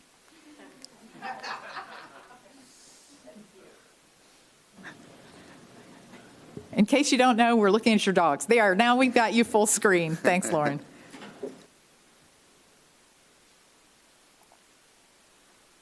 I think you're muted, Lauren. Lauren, can you hear me? I think you're muted.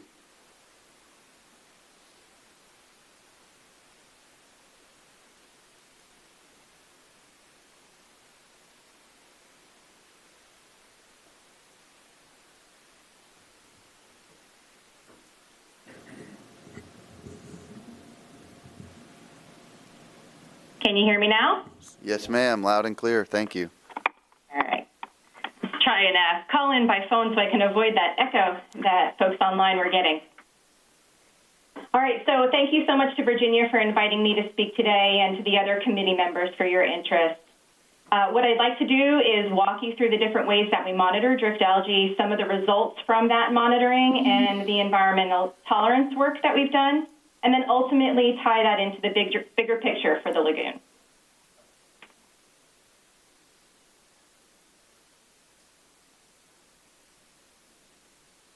Okay, as you all know, the Indian River Lagoon is comprised of 3 sublagoons. It's long, it's shallow, and it has a long residence time. For data analysis purposes, we break the lagoon into what we refer to as reaches. And these reaches were delineated by evaluating similarities in time series of water quality parameters.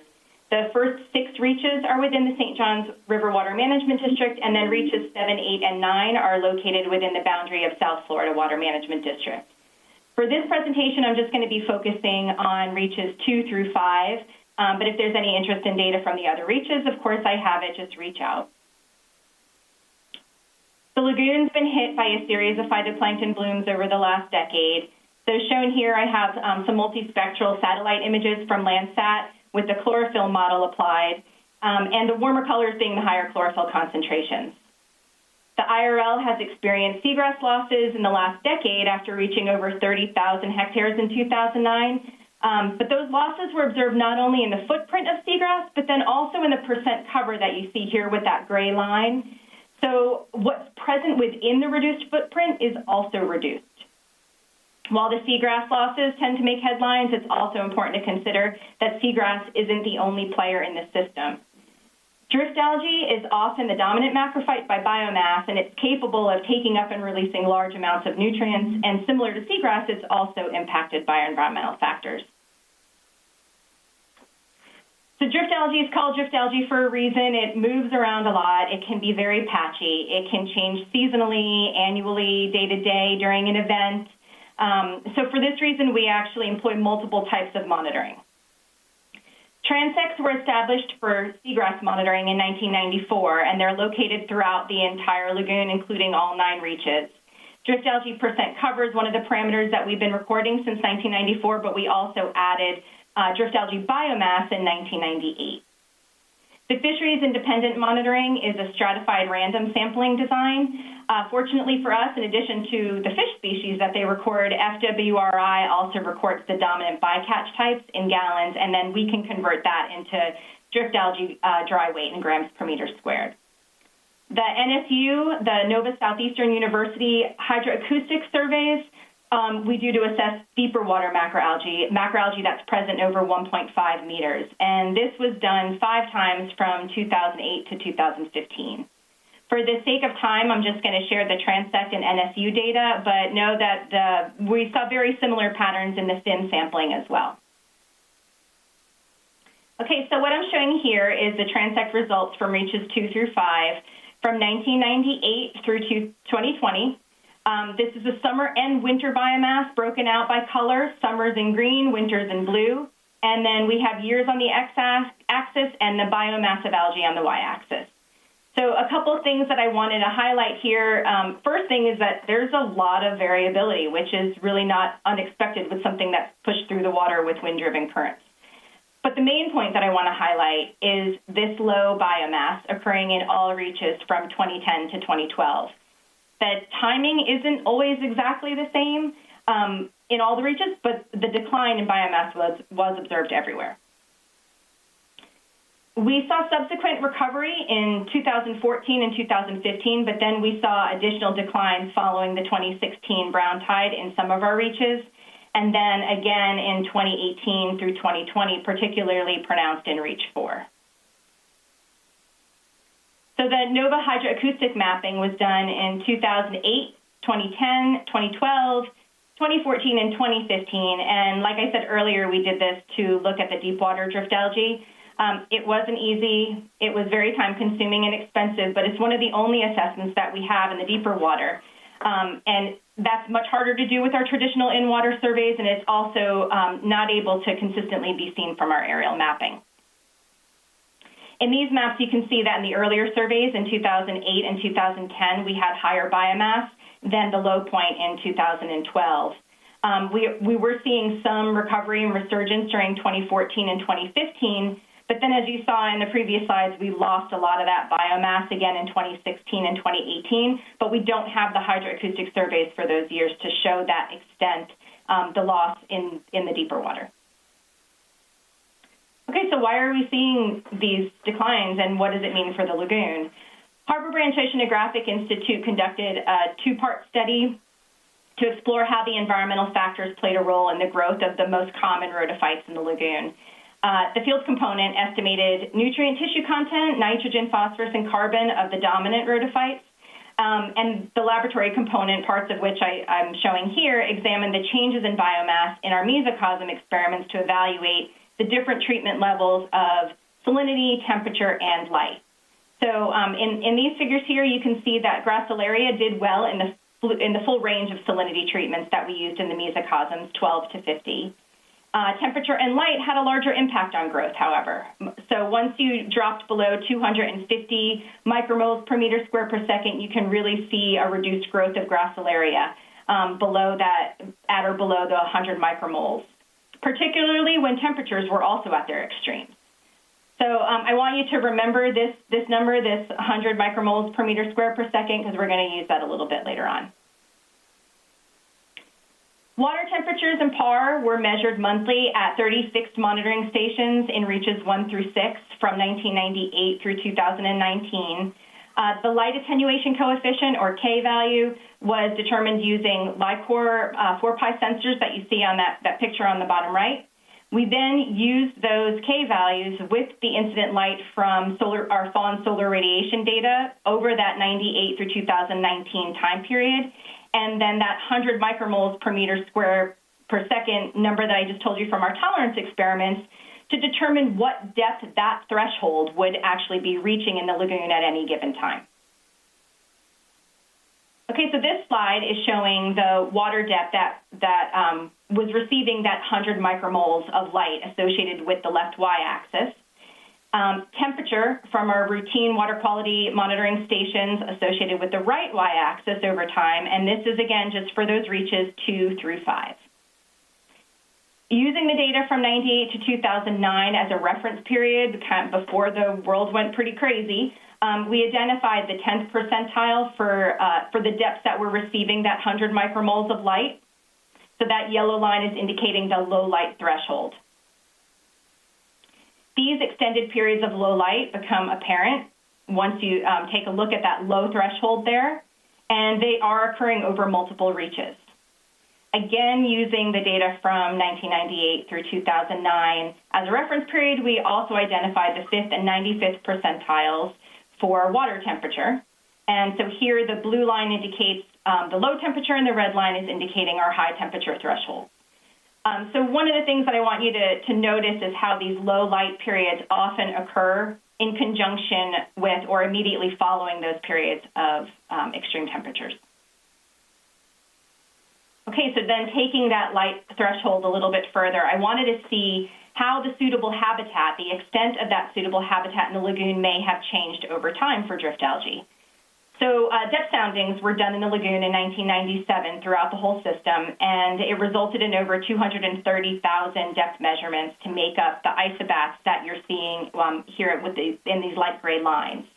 By using the same method that I described earlier to determine the depth where the suitable light was reaching the bottom, I calculated the medians for each of those years from 2010 through 2020, and then used the isobats to determine how many hectares in each lagoon reach would have suitable light for drift algae.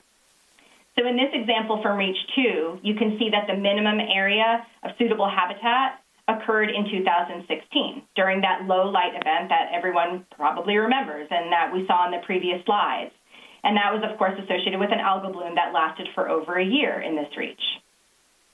The map shows the minimum in that light pink, that shallowest region. And then the background hectares are here in that salmon color. And the max area you see here in 2014. So you can see how that suitable habitat really can shrink during years when we have extended periods of low light. So keep in mind that the tolerance experiments, the goal wasn't really to kill anything, but we did note that once light dropped below 100 micromoles per meter square per second, the growth did decline. So this doesn't mean that you can't have any drift algae in deeper water than what I'm showing here for those median depths. It just indicates that it's less likely suitable for growth. So remember, this slide is showing you an example just from reach 2. Of course, not all reaches respond the same, but I do have this work done from reaches 1 through 6. Okay, so what does this mean for the lagoon? Well, I mentioned earlier that Harbor Branch had done a field component to determine the amount of carbon, nitrogen, and phosphorus in the drift algae tissue. So here you see the mean carbon, nitrogen, and phosphorus composition presented as percent dry weight, using all the drift algae samples that we collected over the study. So we did 6 replicate samples at each of the sites over 2 years. I then took the medians from all those collections used to calculate the grams of carbon, nitrogen, and phosphorus in drift algae to convert the biomass of drift to biomass of those nutrients. Okay, so if you recall earlier when I showed you the modeled chlorophyll images, that 3 of our largest phytoplankton events took place in 2011, 2012, and 2016. Well, what's fueling that phytoplankton? So I used the mean transect biomass for reaches 1 through 6, and then I multiplied that by that conversion factor for nitrogen.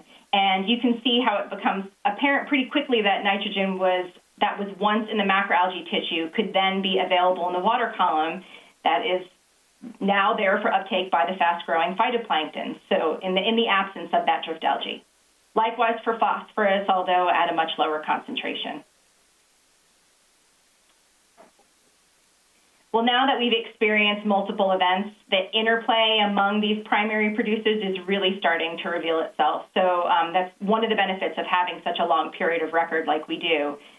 This figure shows all 3 of those primary producers, seagrass, drift algae, and phytoplankton, and it's converted to grams of carbon just to compare the trends. So note that this isn't a balanced total water column carbon measurement. It's just to really point out the trends of what's happening with these producers. Seagrass is in green, and drift algae, as the orange line, are associated with the left-hand axis in grams of carbon per meter squared. And then our biovolume of phytoplankton, as the blue line, is associated with the right axis in grams of carbon per cubic meter. Note the drift algae carbon is just from our Transect data, and it does not include the deep water drift algae. The focus here really is more on the pattern and less on an absolute number. The decline that you see in the seagrass and drift algae really starts in 2010, and that is followed by a rapid increase in phytoplankton biovolume in 2011. When we see that phytoplankton decline here in 2014, recall that that's when we saw higher light penetration. We also see an increase in both the seagrass and drift algae. When those 2 macrophytes decline again in 2016, bam, we're seeing another spike in phytoplankton. So we're seeing a nutrient cycling occurring at a pace that these primary producers are taking up and releasing nutrients. That pace is really quite impressive. But have we seen a shift from a macrophyte-based system, seagrass and drift algae, to a phytoplankton system? And then if we have, can we go back? The last 25 years, we've actually been working on reducing nutrients in the lagoon. So what's going on here? How far do we have to drive the nutrients back in order to push the system back to that macrophyte-based system? Have we not pushed the nutrients back far enough? Did we not do it fast enough? We have a lot of questions, but one thing that's clear from looking at our data is that drift macroalgae play a role, and maybe quite a large role. And we really have to take into account the internal nutrient cycling, not only the external nutrient loads. So just a couple of other quick things that I want to show before I close. We know more than we knew before, but we still have a lot of questions. One thing that we have to consider is that not all drift algae is created equal. Our tolerance experiments were done on the most common red algae, but in 2014, when we saw that increase in water clarity and some resurgence of drift algae, the recovery didn't consist of these reds that you're seeing in these photos here, what we were used to seeing. Instead, it was dominated by this green monster. So how does Chetamorpha, or the other bloom-forming green macroalgae, compare to the reds that we examined for nitrogen and phosphorus uptake and subsequent release in the IRL? Are the salinity and temperature and light tolerances that I showed for the red macroalgae the same? And then where did it go so quickly? And then why haven't we seen a big bloom of this green monster again since then? In addition to the role of drift algae, where does Caulerpa fit into all of this? This benthic algae can form some pretty substantial meadows. It has a lower light requirement than seagrass since they don't have roots and rhizomes to protect them against hydrogen sulfide. So we are seeing Caulerpa cover increase recently. Since 2019, we've really seen it come in pretty heavy. So where we previously saw some of our largest losses of seagrass, in many areas, Caulerpa is really still hanging in there, even though the phytoplankton blooms that we experienced over the last year, really didn't seem to hit these quite as hard. So we used to think that Caulerpa was outcompeting seagrass in some areas, but Lori Morris, that I work closely with, found when going back through our data from the last 25 years that there may be some correlation between caulerpa recruitment preceding seagrass expansion. So in this slide, I'm showing data from 2 of our seagrass transects. The Titusville site is up in Reach 2, and the Wabasso site on the bottom, site number 48, is down in Reach 6. And I just want to point out that the y-axes have different scales here. These 2 sites were sampled monthly through 2017, so the last 3 years here are only representing summer and winter, so that's why they're a little bit more spiky than some of the other years. But what we see here is that caulerpa is popping in when the canopy-forming species like Caliduli are at lower cover. Well, can this increase in caulerpa help prevent some of the resuspension of sediments enough to let seagrass reestablish, or maybe create a bit of structure to snag a seagrass fragment as it's drifting by, maybe give it some time to root? So time will tell, but I'm encouraged to see caulerpa out there right now. I don't think it's a bad thing.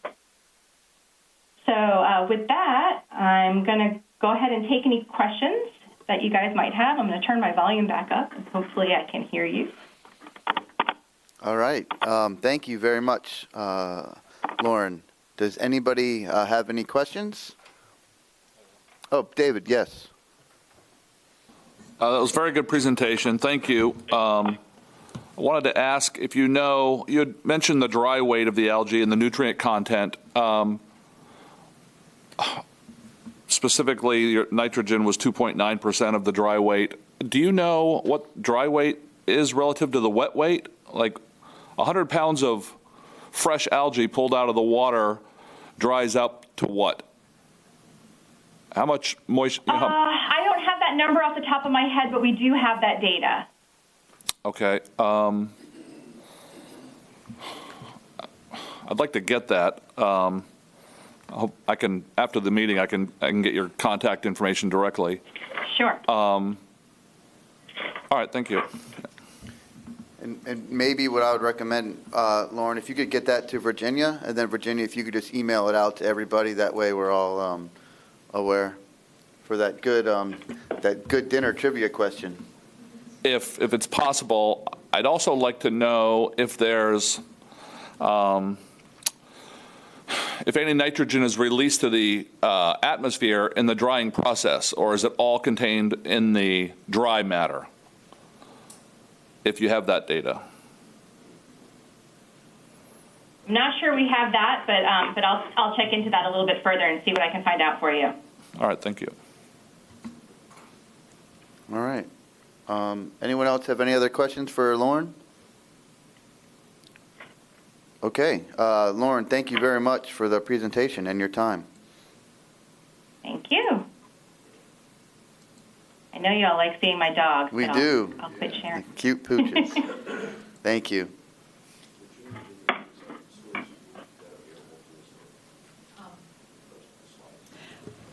I have the PDF, which we can share. The PowerPoint version with the animations is too big to email back and forth, so we don't have that.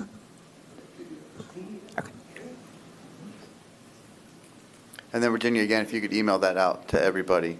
Lauren, we were just asking about your presentation, so we're going to get it out to all the members of the committee. Thank you. Great. All right. So now we have our next presentation, which is What is a Climate-Ready Estuary by Dr. Parkinson. Thank you. Thank you. It's great to be here, and I appreciate the invitation. I recognize quite a few people that I've known since I moved to Melbourne in 1987. I've lived in Florida since 1982. I chair the BEAB committee, which apparently we're going to get a presentation from the city today, which is very nice. Nice to meet you. Not presentation. Well, okay. Introduction. Perfect. And in addition to having a consulting company, I'm a geologist, coastal geologist. I also am a research professor at the Sea Level Solutions Center at Florida International University. I also taught at Florida Tech for many years with Dr. Windsor there. So without further ado, arrow. A climate-ready estuary is in a watershed managed to ensure the effects of climate change on water quality and ecosystem function are mitigated through purposeful actions designed to reduce future pollutant loadings from anthropogenic sources. I think it's timely that I'm presenting you today, given all the news we have had lately about the early tropical disturbance before the hurricane season. This is the 6th year in a row. This is a demonstration of the effects of global warming on hurricanes. I know that the National Hurricane Center is actually thinking about changing the start date of the hurricane season by at least 2 weeks and maybe lengthening it as well. So climate change is real and happening now, which I'm sure majority of people, if not all, understand. So I led a project that took 3 years to complete, along with the Balmoral Group, and Stetson University. Was funded by the National Estuary Program, where we evaluated the risks caused by climate change to the mission of the Indian River Lagoon. And this technical report is a result of that. It came out earlier this year, and it contains the details of the analysis and the recommendations we made to be a climate-ready estuary. All of the things that you are dealing with today, and I might say I am always extremely impressed by what is going on here. It is very good to see, and there's a lot of neat stuff. But all of these things, as I'll show you, are going to be greatly complicated by a changing climate, and I'll talk to you about that and how I view your 3 major initiatives, living shorelines, muck, and infrastructure, in the context of our future and the challenges that you face here. So in order to determine the challenges that the lagoon faces, we looked at the NEP's Comprehensive Conservation and Management Plan that I think was produced in 2019 or 2020. This is the plan, as you know, that drives the activities of the NEP over a decade. And so what we did then, core to the CCMP, is the vital signs wheel here. I'm laughing about this because Dennis Hanasak from Harbor Branch was saying, don't forget you put the vital signs in there because Dwayne loves that. We all know. But it's a nice visual of the mission. And in this case, we focused on the categories. Oops, didn't push the arrow. There's 5 categories. The ones that were relevant to our analysis and are at risk to climate change were water quality, habitats, and living resources. So 3 out of the 5 were directly impacted. And then, all right, I got to get back on track here. Then there are 32 vital signs associated with those categories. Okay, so, and these vital signs were developed to provide guidance towards achieving the goals of each category. So the Indian River Lagoon mission, is to reduce water quality impairment, restore ecosystem function, habitat value, and these vital signs are elements of each of those that are tracked, and there are action plans that are created to try to advance the goals in each of those vital signs and therefore the habitats. And I got to stop pushing that. I'll put this over here. So as an example is wastewater. Okay, it's a vital sign within water quality. The objective today is to reduce the principal source of pollutants from wastewater, namely septic or on-site treatment and disposal systems and wastewater treatment plants. And clearly, if we have changing patterns of rainfall, or we have increasing storminess, and groundwater fluctuations, this objective is going to be a greater challenge, because now you're dealing with the future. And so what you're doing today may not be effective enough as the environment changes. And in fact, climate change will introduce new challenges towards achieving all of the goals and the related vital signs in those 3 categories. And we did a detailed analysis of this, and the results are pretty startling, but also predictable. So what we did was we looked at every single vital sign and category within the CCMP that could potentially be affected. And the critical ones were water quality, habitats, and living resources, which I mentioned. So you see those categories, and then you see the vital signs related to it. And then we looked at how those vital signs will be affected, or how they are at risk to the stressors of climate change. So the stressors are, in our lagoon, rising temperatures, changing patterns of precipitation, which was alluded to earlier with extended periods of drought, followed by intense rainfall events, storminess, increasing storminess, as we just talked about at the beginning, acidification, here is pH, and sea level rise. So for example, we found 5 vital signs under impaired waters that were at risk to temperature.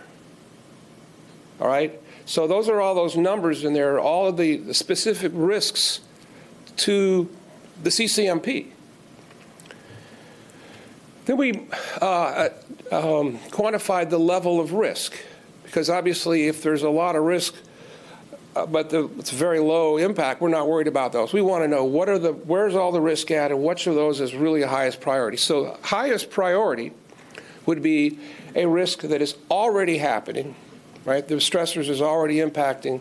It's impacting the entire lagoon on a critical element of the lagoon, and it's just going to get worse. Lower ones might be that it might occur, it might not, it would happen in this area but not that, it's going to happen to something we don't care about, and so forth. What we ended up with is 472 risks to the lagoons, lagoon mission, our lagoon, caused by climate change, of which 370 out of the 435 were highest level, again demonstrating this is a big issue that we're going to have to address. So what do you do with that? You got 472. I mean, am I going to have an action plan that has 472 things we have to do? No, that'd be insane.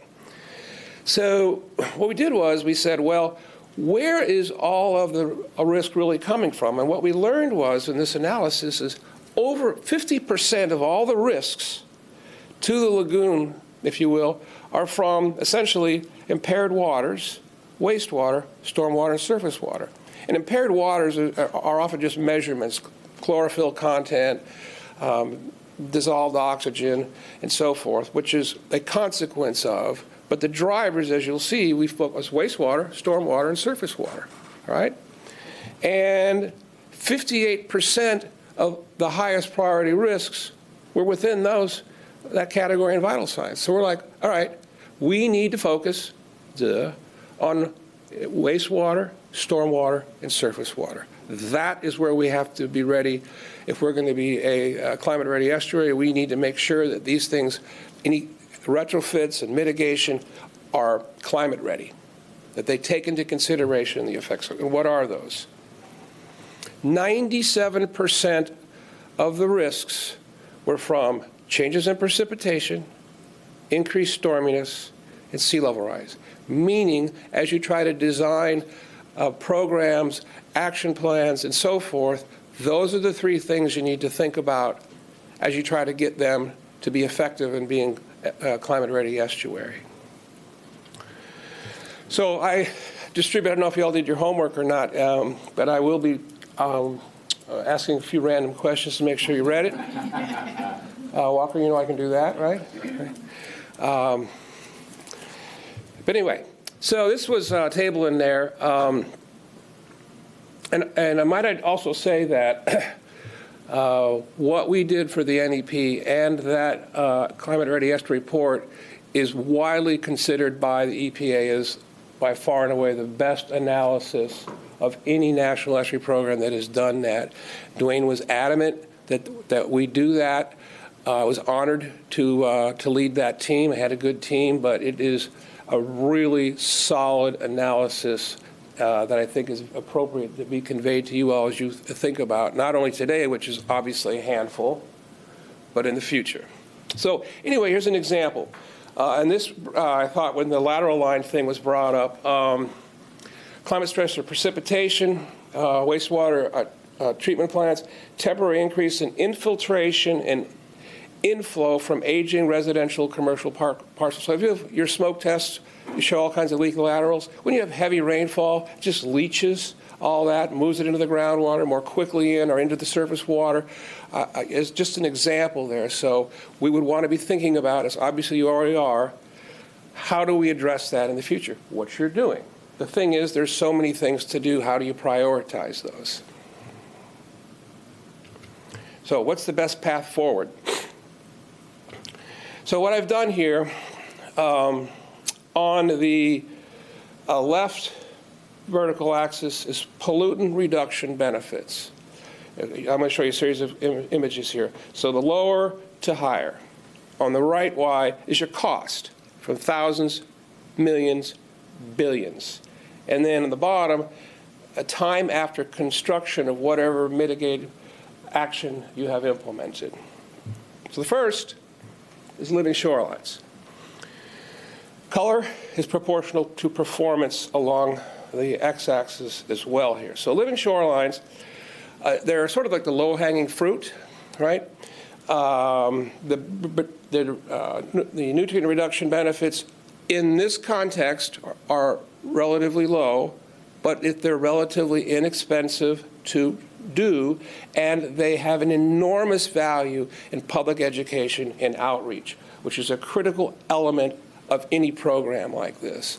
So even though their performance may be a little bit low, a measure of that value in another way that's not indicated on here is important to recognize, as you obviously have. So living shorelines, it takes them a while to function at 100% or whatever the values are that they're supposed to per linear foot or whatever, right? They don't just start off that way. And there's two parts to them. There's the oysters, or now clams, and those have to mature. You got to recruit. It takes time for them to get larger and significantly filter the water column. And then you have grasses generally behind them. Those takes them a while to mature and perform, fully function. So there's a lag time. Living shorelines are at the shoreline. So they are vulnerable to storms. And it is highly likely that during these tropical storms, they're going to be damaged. And it will set them back. It may even destroy segments of them. But if we've got some mature ones, they will rebound as a living shoreline does, hence the name, and they will continue to perform, but they have a limited lifetime, in my opinion, because they are on shorelines that often have no green space behind them, or the slope of the land is too steep. So as sea level rises, they get squeezed out. And the rate of sea level rise will be faster and faster, and the grasses and the oysters can't keep up.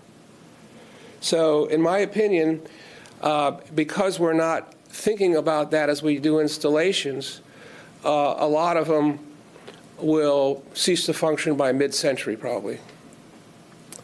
The next is muck removal.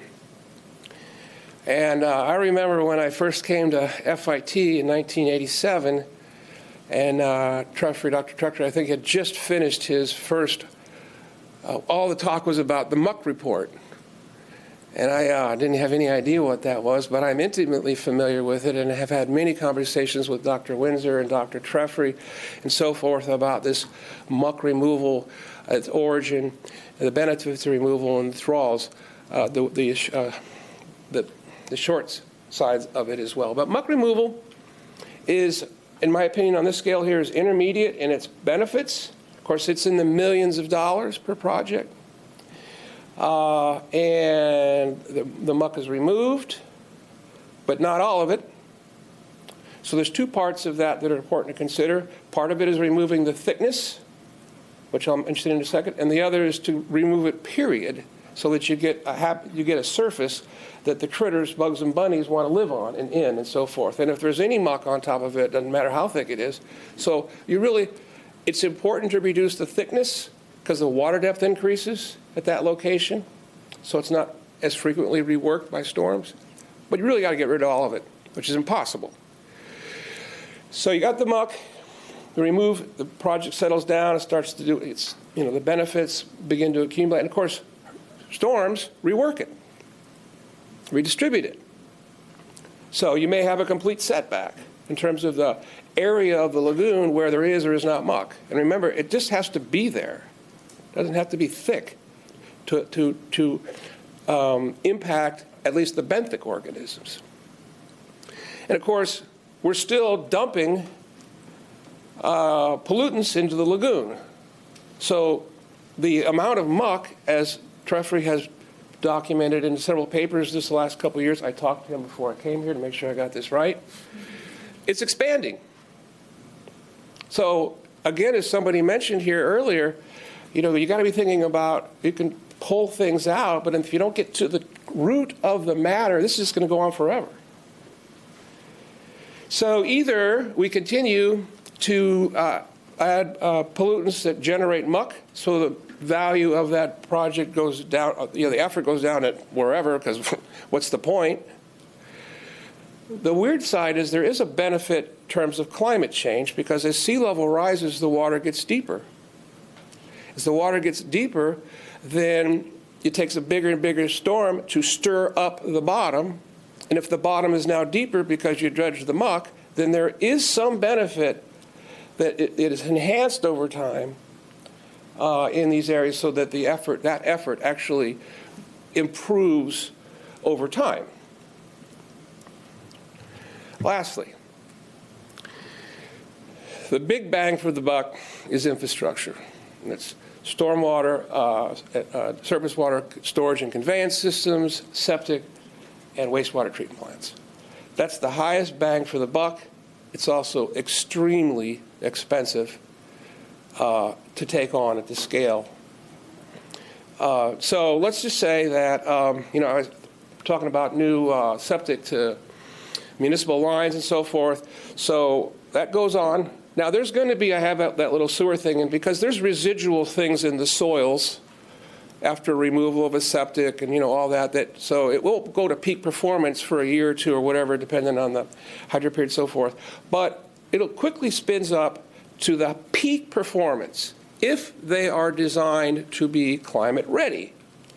Meaning your baffle box discharge points, outfalls, are you thinking about where sea level will be in 20 or 30 years? And is that outfall going to be below that water level? I've seen many pictures of outflows that are 6 or 7 inches above the lagoon today.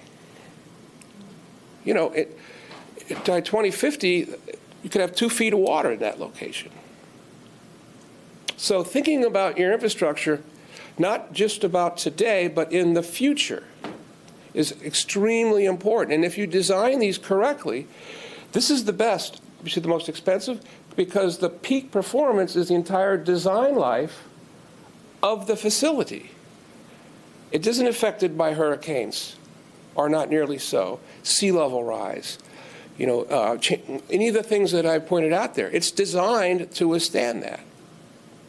So, moving forward, let me just put that a different way. The bottom line, to reduce Indian River water quality impairment caused by historical land use changes, urbanization, nutrients, future land use changes, and climate change, we have to reduce the input of nutrient pollution from aging and failing infrastructure, targeting, I think, the surface water storage and conveyance, and also then the septic and wastewater treatment plants. That's where we have to end up. And we know from Chesapeake Bay and other areas, I think Chesapeake Bay was $15 billion over 2 generations. That's what we're looking at. Decades. But in the end, if we do this right, like Chesapeake Bay and others now we're learning about, we'll end up with a more resilient, climate-ready estuary for people to enjoy. That's why we're here. So that is my presentation. All right. Laura Lee, yes. So, over my lifetime, I have seen the water level in the river come up. There's no question. Water's getting deeper. So you say that we would have a climate-ready estuary for future generations to enjoy, But if the water gets so deep that the seagrass doesn't grow, and we lose our shorelines, and we lose our bird life, and the horseshoe crabs, and all of the things that depend on a shoreline, are we just going to end up with a big saltwater lake out there? That's why they call me Dr. Doom. You know, I mean, it's pretty grim. I did an analysis for the NEP several years ago, asking that very question about seagrass using the critical light threshold depths, sort of which was alluded to for the. Basically, first of all, those limits are based on current water quality conditions. So if we include water quality, clarity, so forth, they would deepen. So we don't know what that would look like. We only know what we have now. So that would make, so if it got deeper, but the light penetration got more because water quality improved, then the initial deepness would be compensated for by clear water. Okay? But if you don't do that, the bathtub says, you know, majority of the seagrass habitat throughout the lagoon goes, the depths go below that critical. So you're right in terms of existing. But we also did an analysis of areas that are today green space, environmental lands, conservation areas, because that is where the grass beds will form. And the greatest part of it was up in, of course, Merritt Island because of all the federal lands. Very little as you move further south. So you're absolutely right. The only way to mitigate that is to improve water quality and water clarity. That's it. And then in terms of, you know, your shorelines and all that, you know, a lot of the shorelines are developed. You know, and I know there's maps out with like how many are seawalls, and we try to factor all that in. You know, as I mean, I'm not the first one. You've obviously figured this out too. What I always say is, because I get the same question down in the Everglades, because I work down there on that huge restoration stuff, and I think sea level rise is going to overtake all that down there. But what I say is a healthy patient responds better than a sick one to some sort of stress. You know, if you want to optimize recovery, we need the lagoon to be healthy. To give up just means that it's going to crash faster. To stay on course means, well, we don't know because we haven't had the conditions that we hope to get for so long. We don't have any idea what that would mean once we're successful. So I'm optimistic, but it's all about water quality impairment.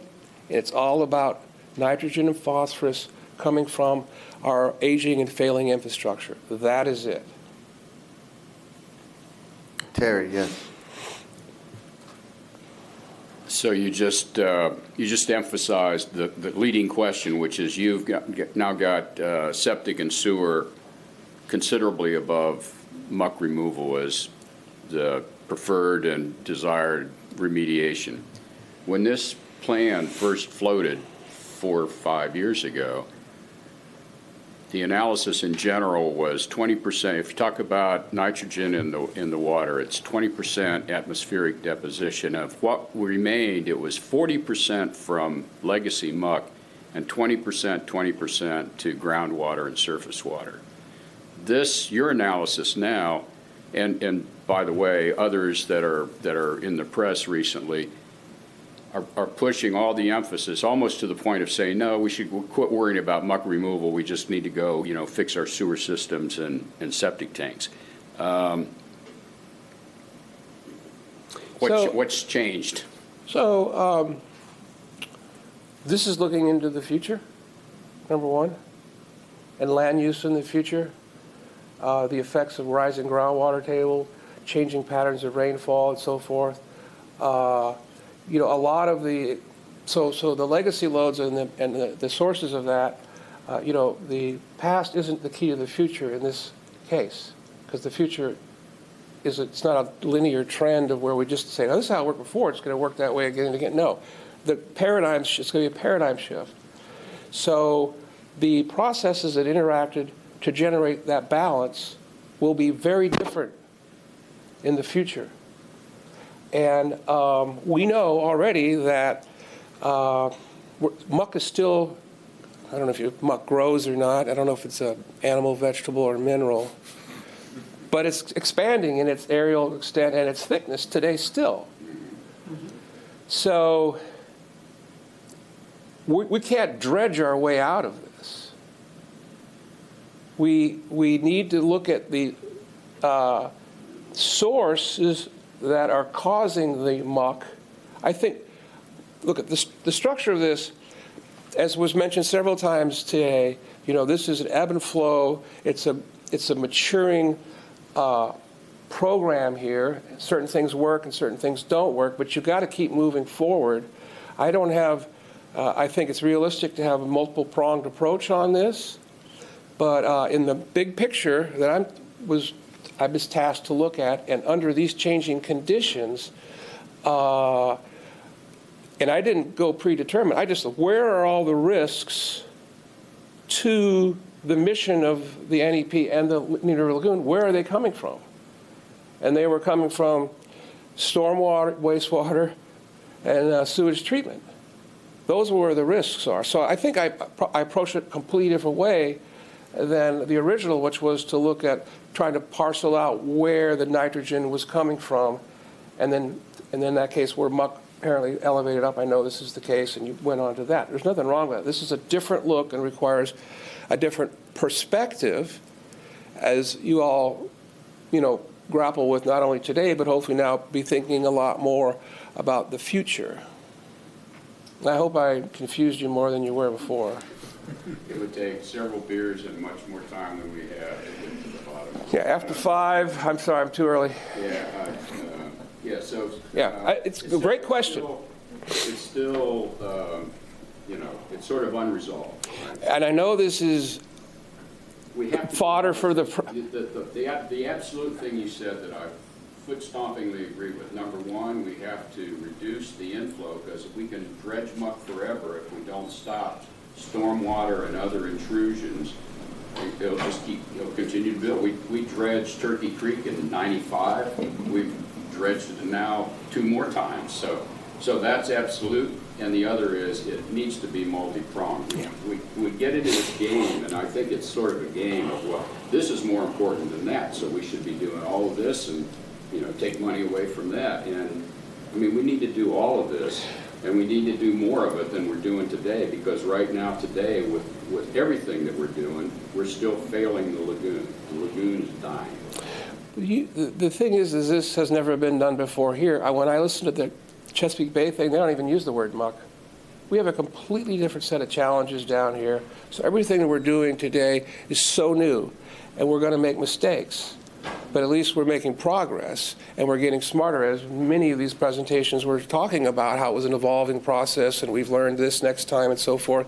This is exactly what's going on. This is how it works.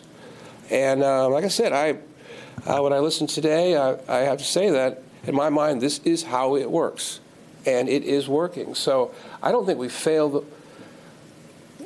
You could say we failed the lagoon up to some point, say the referendum. Let's just say that. But we haven't failed it now. So I guess that's how I look at it, is it was taken for granted. We pushed it too far, but we are trying to do something about it. In fact, we are doing something about it. It's just, this is a 40-year process. It doesn't take away from crediting the efforts that we've made so far to recognize that the efforts so far are not sufficient. Right. When I say we're failing, I mean as much as we're doing and all the good that we're accomplishing and the great results that we can see in the performance chart, it's not enough. Right. We just need to look around us. Right. That's true. Charles. Okay, can I just really maybe try to simplify, at least in Charlie's mind, when you think about the muck and the inputs? I look at it like the lagoon's like a cancer patient, right? And so if you got cancer, you're going to try to get it out of the patient, right? And that's what we're doing with the muck. But we're also trying to stop the inputs, which is like, well, don't smoke anymore, if that's what you are. So, I think if you keep it that simple and you can explain that to the people who are pushing back and making these kind of outrageous claims about, how we're spending the money or not doing it right. I mean, it's multi-pronged, like you said earlier. So just maybe keep that in mind next time you get somebody to. In no way am I suggesting that your efforts with Muck were inappropriate. Absolutely not. It's a multi-pronged approach, and you also have to do what is within your resources. I mean, address surface water conveyance and storage systems, but this referendum is not going to pay for that, right? So you got to do what you can't have plans of things you can't afford. You got to work with what you got. And it's reasonable. Dr. Windsor. Dr. Parkinson, thank you. And thanks for sending us the homework ahead of time. I think it was very instructive. So he's saying you read it, right? And that was the point of that, to let the teacher know that you read the homework and you have to ask something based on the homework. Yeah. And so Randy, I don't disagree with anything you've said. I think that you've couched it in terms, and I don't see any major disagreements between what you're saying and what we're doing in the plan. I was afraid, and I still am afraid, that when people read your report or hear your presentations, that they jump immediately to the conclusion we're doing the wrong thing and we need to change. And so let me ask this. You mentioned it several times in the presentation, and it's in the report. This plan was put together from a grant from EPA, right? And it's mandated you follow certain protocols in the preparation of this. The EPA's got a workbook and what you're supposed to do. And one of the things you're supposed to do is survey people. And so these responses from the surveys are critical to you assembling the data tables you have. Could you speak just for a moment about who the people were you surveyed to get to these data tables that you have that you base your conclusions on? Yes, and by the way, that paper and the report did not have the last few slides in there where I put it in the context of money and benefits and all. That is something that I prepared for you all here. That was not, and you all should say I know that because I read the report. I see everybody nodding, good. So we absolutely vetted every step of the 10 steps in the workbook that you mentioned, where we went out and to stakeholders. So not only was that 50 or more than 50 individuals, many of whom you have seen, Chuck Jacoby or Dennis Hanasak or Virginia and so on, throughout the lagoon. Okay, so we're not Brevard centric. Many times we would send them some of our matrices of risk assessment, high-low, and let them look at that and say, do you feel this is correct, and have we missed anything? Also, we went and presented at many, probably 3 years, about the ESERT and NERT, the Fish and Wildlife Commission's regional working groups, which are populated by everybody that is in the business of ecosystem restoration, protection, mitigation. I mean, so we made those presentations twice to each of those, so the northern part and the southern part of the watershed, on many occasions, and talked to many individuals after that. So every step of the way, we send it out. There were interviews by phone, meetings. This was all pre-COVID, to tweak that. And if I had somebody that I thought could do it and wasn't able to, then I asked for a recommendation and ended up talking to people that I never even knew existed, especially folks down at Harbor Branch that deal with bugs and bunnies that I never heard of either. So, but yeah, that was very, very important. And we also noticed when we surveyed during our presentations to the management conference, which consists of people from all throughout the watershed, and we had those real-time survey things. And what was interesting was, depending on where you lived, your ranking of things was different. So people down south, in Martin County especially, surface water storage and conveyance is a huge issue, front and center. It's not muck. Up here, Well, we have, it's the geography and the demographics and so on and so forth. So the lagoon is, we hear this all the time now for so many different things, is not one monolithic thing. What does that say, one lagoon? Well, it is one lagoon, yeah. Okay, B, you get a B now, no way. So, yeah, it's a challenge. Yeah. Thank you. You're welcome. All right, Kimberly, yes. You referenced mid-century, so with everything else that you were discussing in the water rise, it's like 30 years out. So in your findings, did you see anything where saltwater intrusion and just the degradation of the barrier islands in general will actually cause these lagoons to merge with the ocean? And is there still, I mean, you mentioned bathtub, with the sink and continued development along the barrier islands and that continuing to lower and sea level rise, right, and that depth increase in the lagoon that could be a benefit, did you get a projected date or any data that references when the lagoon may just cease to exist? So you have to have the barrier island, right, to have a lagoon, because it's a semi-enclosed body of water and so on and so forth. The rate of sea level rise... Dr. Parkinson, will you speak into the mic? Sorry, I just wanted to make sure everyone's... Thank you. Right. The rate of future sea level rise, normally the barrier island would roll backwards over time. I mean, these islands used to be 2 miles further offshore. I mean, there's evidence of that. There's the Paleo Lagoon out in 50 feet of water. But the rate of sea level rise is going to be so fast that they're going to be what we call overtopped and overstepped. Now, when that occurs can't really be known. We know that half of the island is less than 6 feet. 6 feet is totally possible by the end of this century. And then the other part that's high and dry, obviously, isn't going to look just like it is today with water, because there's a groundwater table, there's storms punching it. So, in the long run, that island will be overtopped. When will that occur? I have no idea. Not by mid-century, right?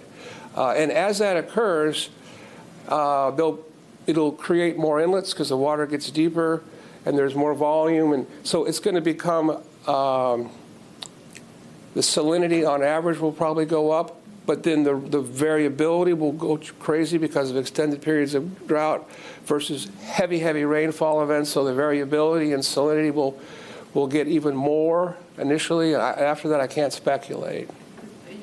Kimberly, your mic isn't muted. I'm sorry. Thank you. Thank you, Vinny. You referenced the Chesapeake study being a 2-generation project to go out. So if we're looking at in-century, that's a generation, basically, maybe a little more, 2 generations. If we're looking at that, and that's where you're saying, and then again, saltwater intrusion, our groundwater, the island just going away, I mean, is it, and I did hear you say you reference yourself as Dr. Doom, or other people do, so is the viability of the lagoon even there? Is this more a concentrated effort on managing and mitigating the symptoms of the lagoon into our public health? Because even the island will be uninhabitable well before it's completely overtaken by the Atlantic, because infrastructure, roads, pipes, just everything will be. Well, I think this is the same issue that the Everglades is facing. I mean, in the end, it is going to be what it is.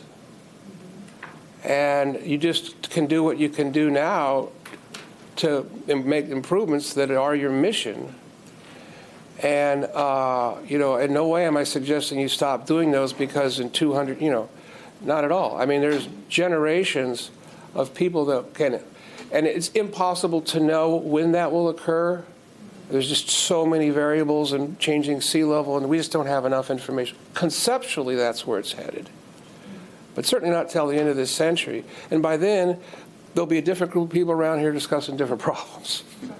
So it's just full steam ahead as far as I'm concerned about what we can do today with an eye on tomorrow to make sure that the work we do has value over time and helps the next set of people pick up and not start over.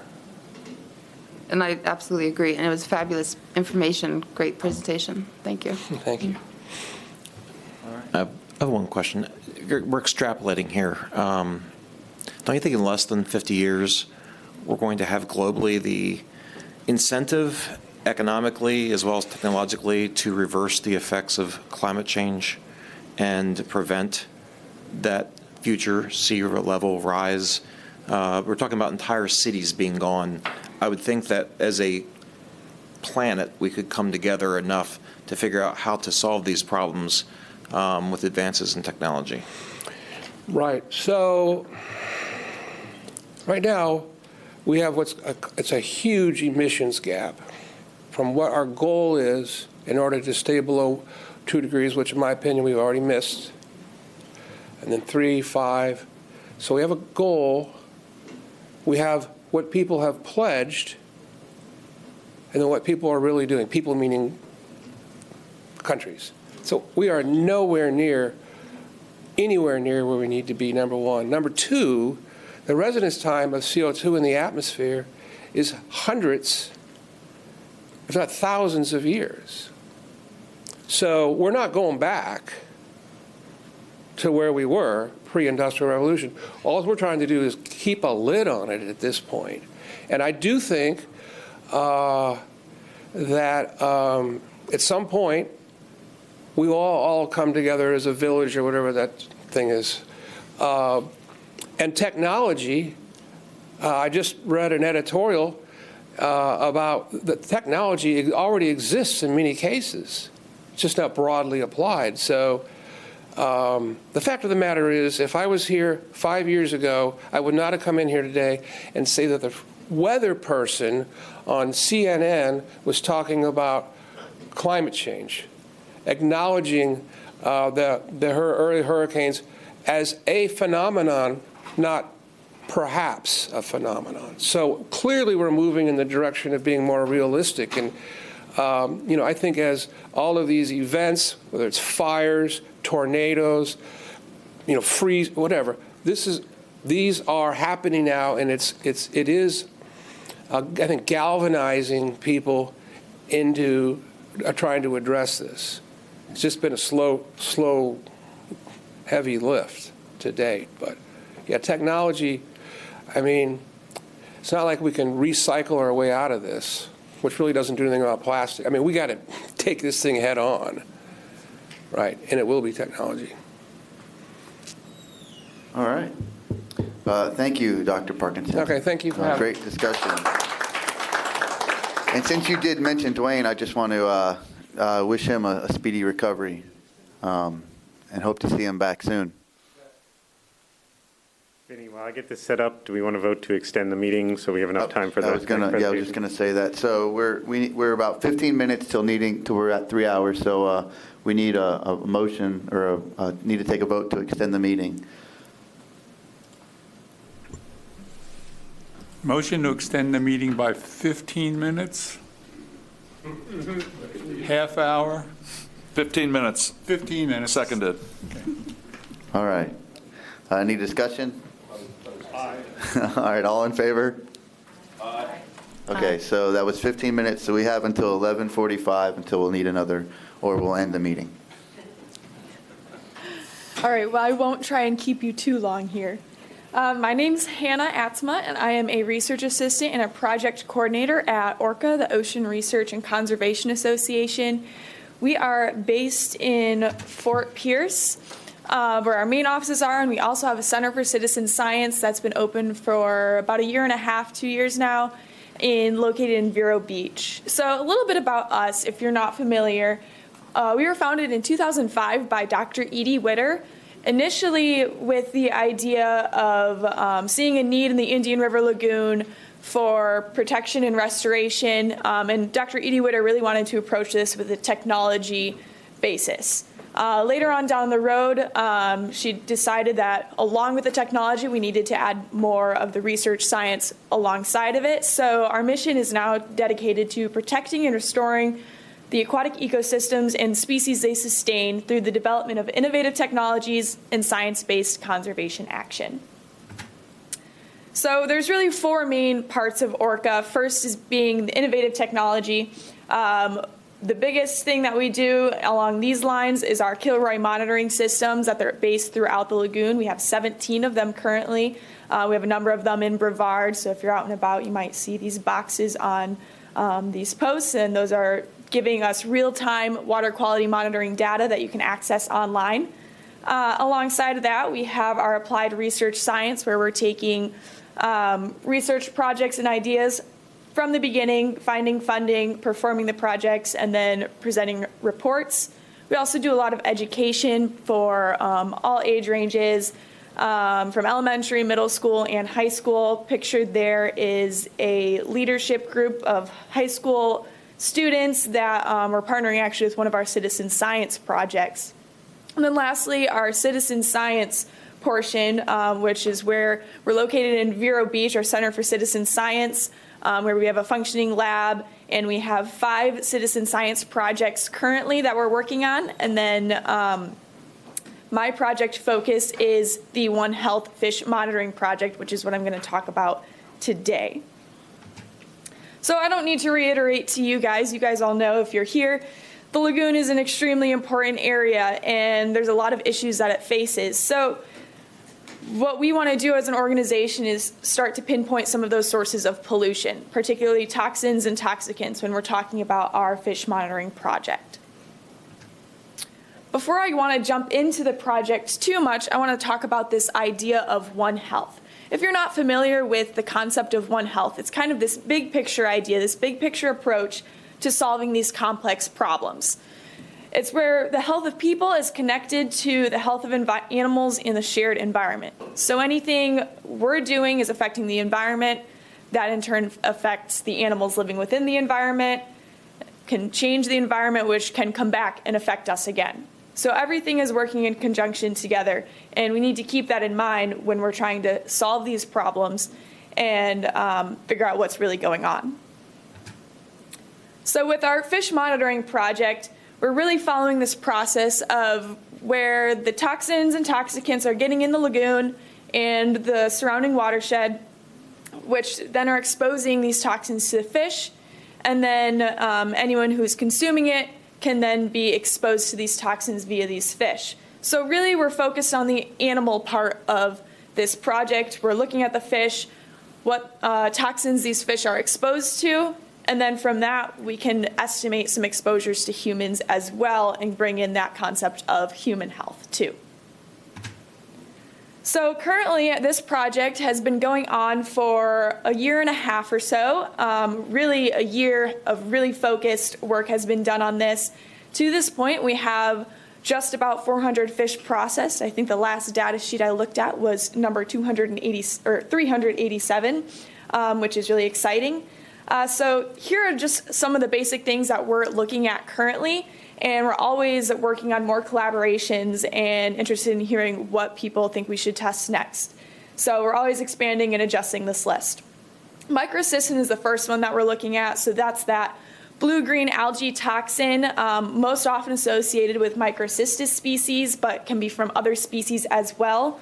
So what happens is those harmful algae blooms occur, those cells lyse, those toxins, that microcystin gets in the water, and the fish are then exposed. So we've tested 244 fillets and 215 livers for microcystin at this point. We do that testing in-house. We also look at mercury, and we have 323 fish tested for that currently, so that's the most data that we have. And we take fillet tissues and we send that out to a contract lab to get that tested. We're also looking at microplastics. So we talked a little bit about microplastics earlier, it was mentioned. What we do is we take the stomachs of the fish, we digest the tissues with potassium hydroxide, and then we go through a filtration process and read those filters and find any plastic pieces within those fish.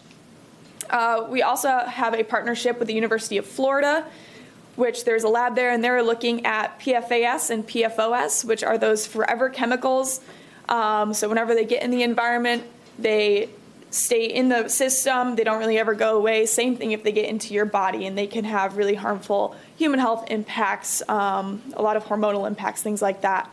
And then the next few things are things that we're working on but haven't quite started yet. We're working on looking at other biotoxins. So similar to microcystin, things like anatoxin or saxitoxin, which can also be produced by blue-green algae or other organisms. We have a partnership with Florida Institute of Technology, and there's a laboratory there that is going to be looking at pharmaceuticals and controlled substances. And then this summer, we have an intern coming from Berry College, and we're working with her to look at Toxoplasma gondii, which is a parasite associated with cats. So if you've ever heard, don't empty out the litter box when you're pregnant, Toxoplasma gondii, if you get it when you're pregnant, can have some very negative effects. So there's evidence of Toxoplasma gondii being associated with feral cat populations. So there's some areas that we've pinpointed along the lagoon that are known for having large feral cat populations. So we're going to go in, take fish from those areas and also oysters as well, and see if there's evidence of Toxoplasma gondii getting into our estuarine environment. There's already evidence from other studies in other areas that Toxoplasma gondii can persist in marine environments. So that will be super interesting. So I'm going to give you some preliminary data from what we have so far. Just note this is going to change as we continue to get more data in and more fish, especially Brevard, because currently we have around 40 fish from Brevard, so this is very preliminary data. Most of our fish currently are coming from Indian River County, so we're really looking to expand that. But for mercury, what we found so far, so the EPA has a recommendation of not exceeding 0.1 micrograms of mercury per kilogram of body weight. Based on the national average of a 176-pound adult, that's about 8 micrograms of mercury per day. If you take our average of 0.16 milligrams per kilogram from all of our 323 fish that we've processed, and granted this is from all throughout the lagoon, that comes out to about 36 micrograms per serving. So that's a big number. It's kind of a scary thing to think about, but this also isn't necessarily new. We already know that mercury is an issue in fisheries nationwide. That's why it's important that we're continuing to look at this data right here in our lagoon as well.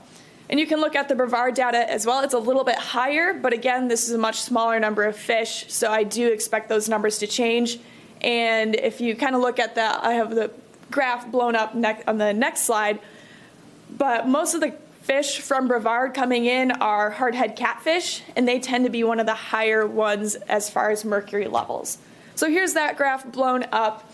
You can see that species causes a lot of difference in mercury levels. So that has a lot to do with diet, bioaccumulation, so how far up they are on the food chain, different things like that. So when we can start to get enough numbers of variations of fish, it'll be great. We'll be able to start breaking down different species and say, we know this species is commonly higher and this species is lower, and even offer up those data points as well. So microplastics. So at the time of this PowerPoint, we had 78 analyzed, and 55 out of the 78 of the fish had microplastics in the stomach. So the average number of microplastics was about 2. And then there was a range of 1 to 14 pieces per fish.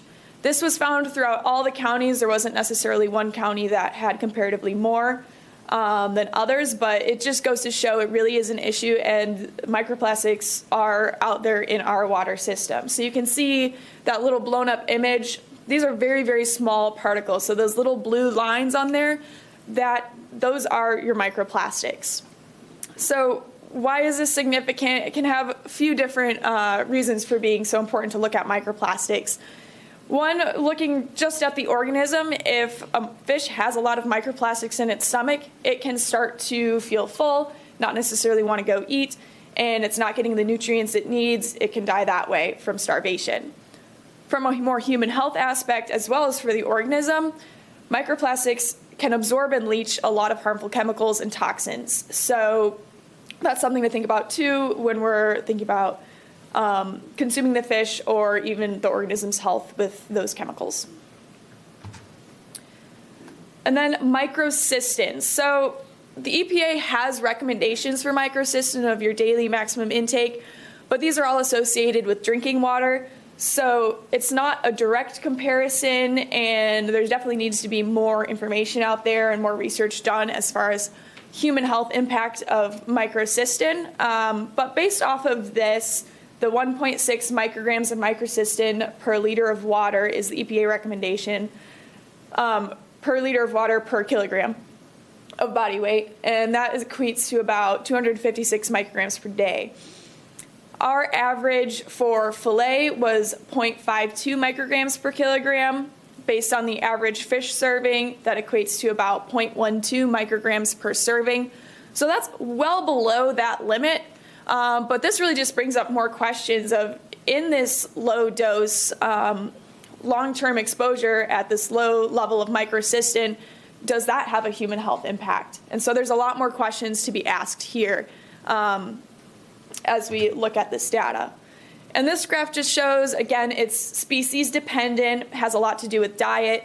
And then you can see also the liver, which is those orange bars there. They tend to have much higher levels of microcystin, but that makes sense because that's that organ that's filtering out those toxins. So, like I said, this is a citizen science project. So, majority of the work being done is being done by community members who are coming and being part of this project. I am here to coordinate all that happening, but a lot of the dirty work is being done by all my citizen scientists. So right now, there's 3 ways to get involved in this project. The first is to catch and donate fish to us. We have about 50 different people that have donated fish to us. The next way is to come into our lab, process the donated fish, separate all the tissues and organs. We have around 64 different people that have done that and are trained to do that. And then we also have 15 people that have gone above and beyond and learned some further next steps.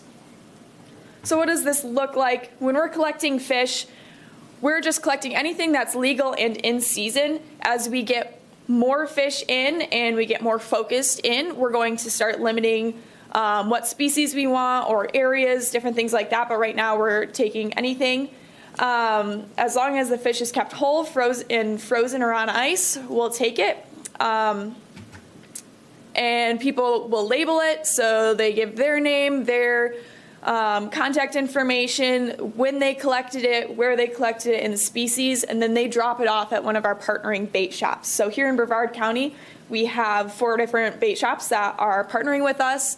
And they've been really great to work with. So then we come, we drive up here, we pick up your fish, bring it back to our lab to process. So that's the next step. We have monthly processing trainings where we're bringing in our community members and they're learning how to cut up these fish and take fillet samples, liver samples, stomach, the gametes as well. And then we preserve those. And then, like I said, we have a portion of citizen scientists that learn the next steps, so that can be extracting tissues, fillet or liver for microcystin analysis, or even looking at the microplastics in the stomach. So those are all the ways that we have our citizen scientists getting involved in this, and there's a lot of room to grow. We're really trying to expand this project right now in Brevard County and then south as well. If you have high school students that love to fish, they can get service hours for fishing for us. That's been one of our most productive ways to get fish. And yeah, so also I wanted to mention that on July 10, we're going to be having a pop-up processing event here in Brevard County, so you don't have to come down to our lab to learn how to process fish. It will be at Kelly Park East at 10 o'clock. This is something you'd be interested in learning more about this project, or coming and dropping off fish to donate, or learning how to process these fish, definitely reach out. If you have more questions, there's more information on our website, teamorca.org, or there's my email there. So thank you. July 10? July 10 at 10 o'clock. And then if you're interested in registering for that event, you can either send me an email, or on our calendar on our website, there's a registration link there as well. What's your email? It's on the screen if you can read. It might be easier than me saying it. All right. Any questions? Dr. Windsor has one. Yeah, thank you, Hannah. That was really good. The microcystin work that you guys are doing, is it mostly down south or is it throughout the lagoon? It's throughout the lagoon. So most of our data is Indian River County currently, just since that's where most of our fish come from. I haven't broken it down by county yet, just because there hasn't been as much data from Brevard yet. That's fine. And the other question I have is on the mercury data. On your early slide, you showed that you were doing analysis on both fillets and livers. Is the data you showed us for the fillets, the livers, or? So for mercury, we're just looking at fillet. Okay. Yeah, so that's all fillet data. Okay, thanks. All right, Charles. Yeah, and I was just kind of curious too, when you were displaying the data with the different type of fish species, what are the numbers relative? I mean, do you have, the same number of hardhead catfish as trout? So at this point, we don't. So that's why I mentioned that it's very preliminary data. The goal is to, now that we have quite a bit of fish coming in, gonna say, stop giving us your hardhead catfish. We don't want them right now. Start getting us more of some of these other ones, like I'm interested in like the sea trout. There's more people that consume sea trout, things like that.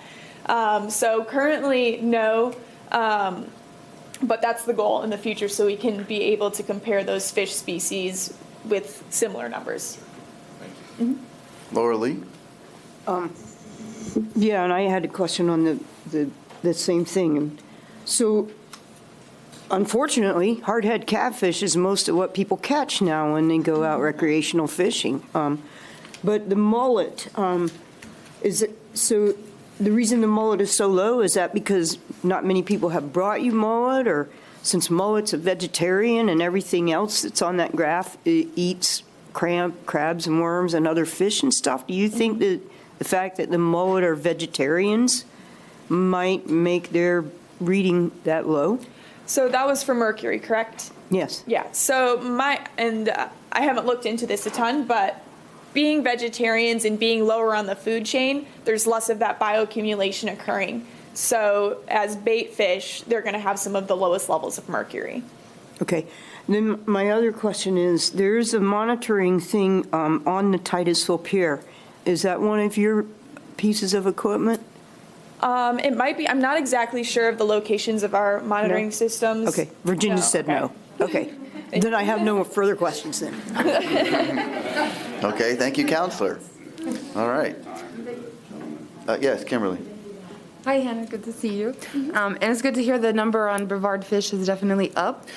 Two things. One, you said there's 4 bait shops now collecting in Brevard County. Are you still seeking additional locations for collection that people can agree to collect the fish for you? Yeah, so I'm not actively seeking more right now because they're conveniently located, but if there was a bait shop that was interested, I would absolutely add them to our list. I'm not looking for more, but any more partnerships we can have is great. And not to put you on the spot, but do you have a list of those 4 with you that you could just give a shout out for their agreeing to work with you and do that data collection? We have Doc's Bait Shop, which is on Merritt Island, Last Chance Mart Bait and Tackle, I believe, and then Man Overboard in Indian Harbor, and then Riggs Outpost in Melbourne. Okay, great. And obviously that list is on your website where that information is so people know how to do that? Yes. Okay. And can you just elaborate on, once people collect that fish, the process in getting that fish to you by taking it to those places? Yeah, so once you have a fish, I can go back here too. So once you have that fish, we just ask that you label it with all of the information, so where you collected it, when you collected it, and then species. And then from there, you can just drop it off at any of those bait shops. They all know that we're participating with them, so they'll either give me a shout out, or what's helpful too is if someone drops off a fish, they can send me an email so I know it's there as well. But really just go in, drop your fish off, and that's as easy as it gets. Great, excellent. And then part of this data, as you accumulate and you get further into the study, are there plans to put out advisories to citizens on the amount of fish they should consume from Florida waters. I recently learned one example in Ohio.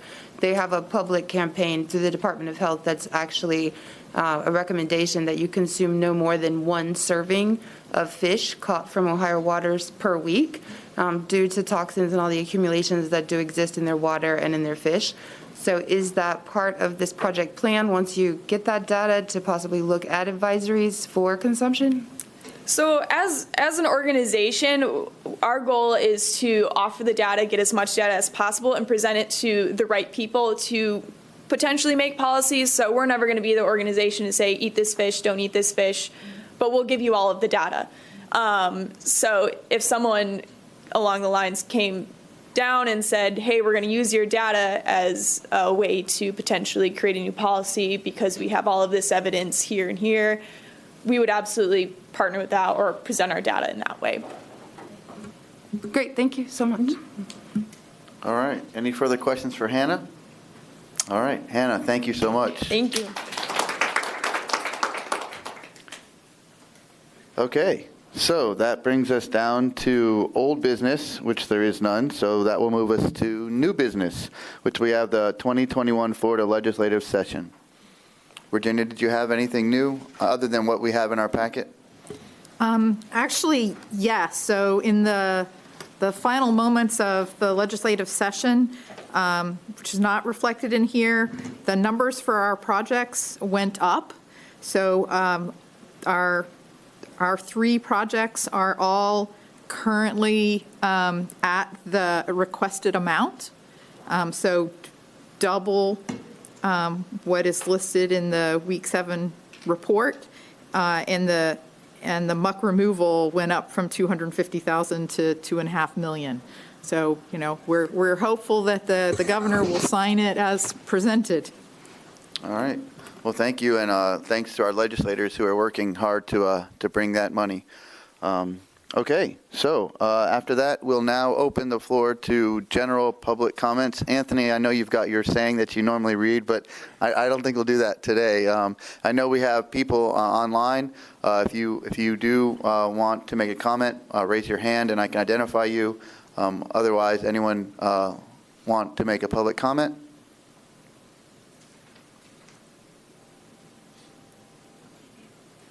Okay, looks like there are none.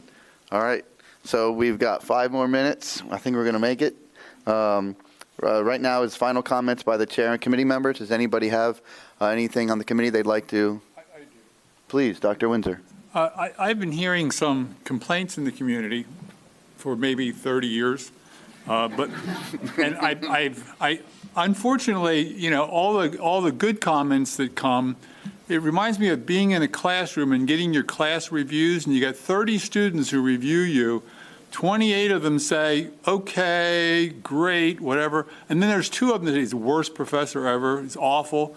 You know, I go home and I obsessed for months about those 2 and ignored the other 28.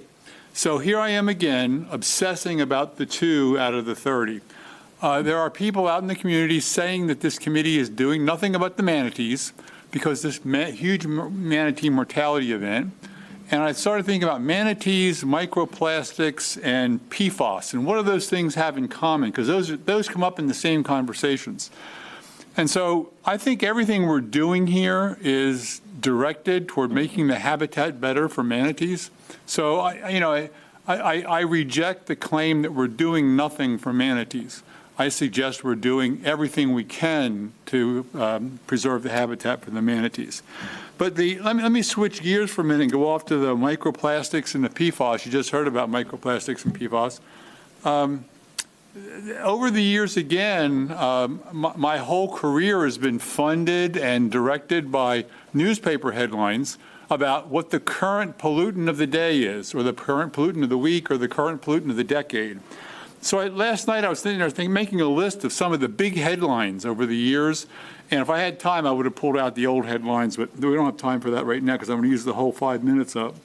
But think about this: bacteria, parasites, viruses, nitrogen, phosphorus, mercury, lead, arsenic, cadmium, copper, DDT, Agent Orange, petroleum hydrocarbons, polycyclic aromatic hydrocarbons, and the list goes on and on and on. I'm not suggesting that any topic like microplastics or microcystins or anything else should be ignored, but we have a huge number of impacts on the lagoon. They all need to be addressed. We can't do everything. We need help. We need our partners. We need other people to work on things. But we on this committee are focused on right now nitrogen reduction in the lagoon. And we need to keep on that path. And I just wanted to state that firmly. All these other things are important, but they should not be a discussion of, well, we should focus on microplastics and stop muck dredging. Because that's the kind of comment that you hear out in public these days. And I just want to make sure we keep our eyes on the target, and that's that nitrogen reduction. Thank you, and I'll make a motion to extend for 5 minutes if we need it. Is there a second? I'll second it. Okay. Any discussion? Aye. And all in favor? Aye. Okay. Please. I just wanted to kind of elaborate on Dr. Windsor, what he said. A lot of the things you'll see on social media, people will complain people are doing nothing. I know that they're having a special session. I think it just ended this week at the Florida legislature.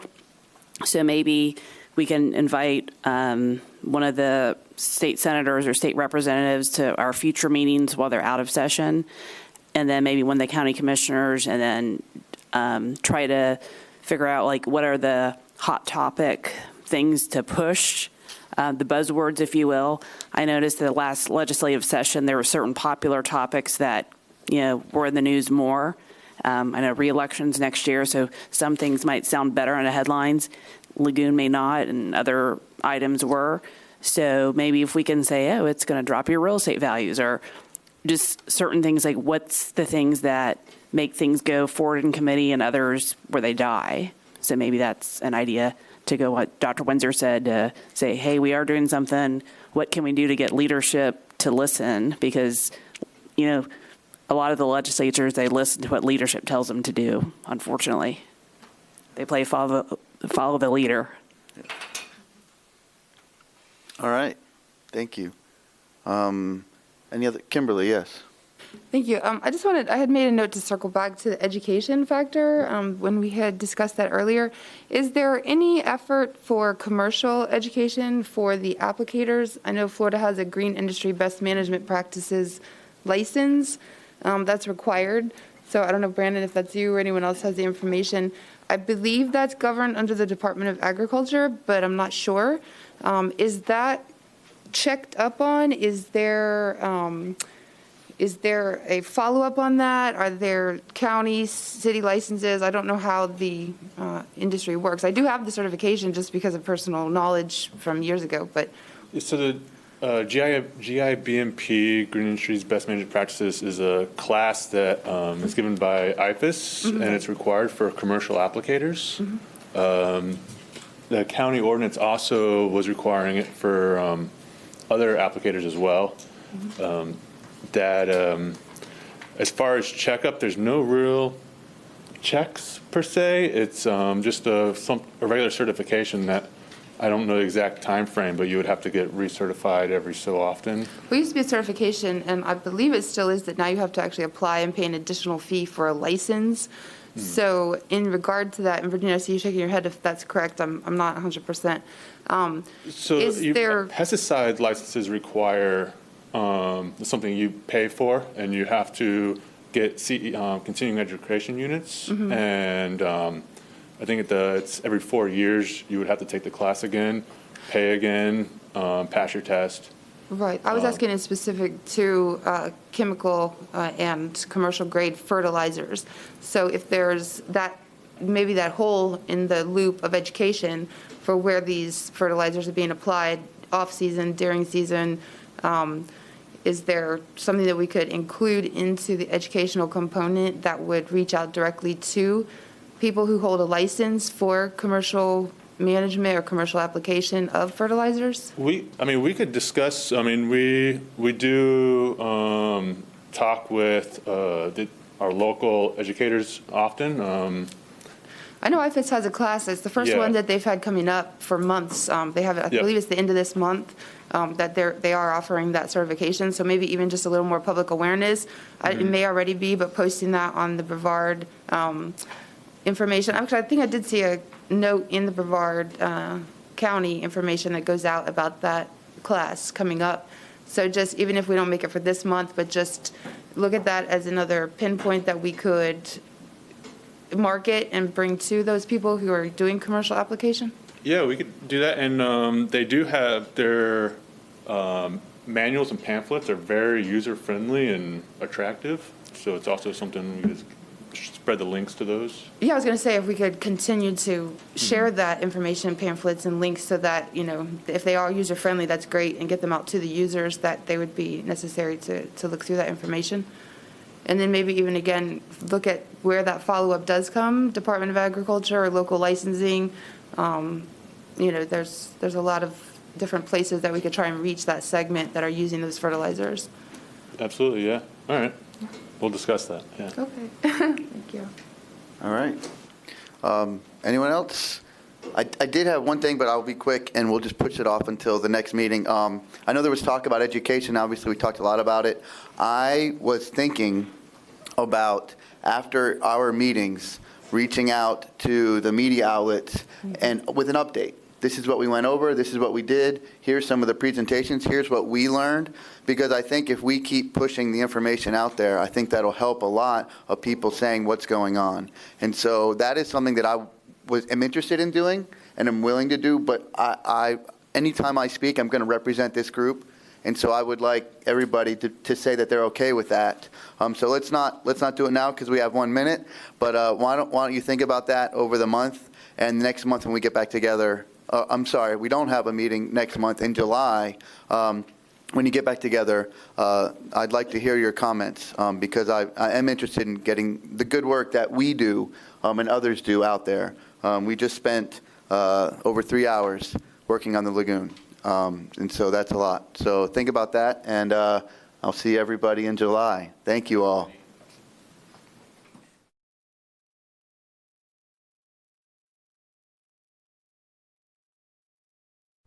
The opinions expressed by any member of the public during any period of public comment do not necessarily reflect the views or opinions of the Board of County Commissioners of Brevard County, Florida, Space Coast Government Television, or the program sponsor, and are solely those of the presenter. The Board of County Commissioners of Brevard County, Florida, Space Coast Government Television, and the program sponsor hereby expressly disclaim any and all responsibility or liability for any defamatory or slanderous statements expressed by any member of the public during any such period.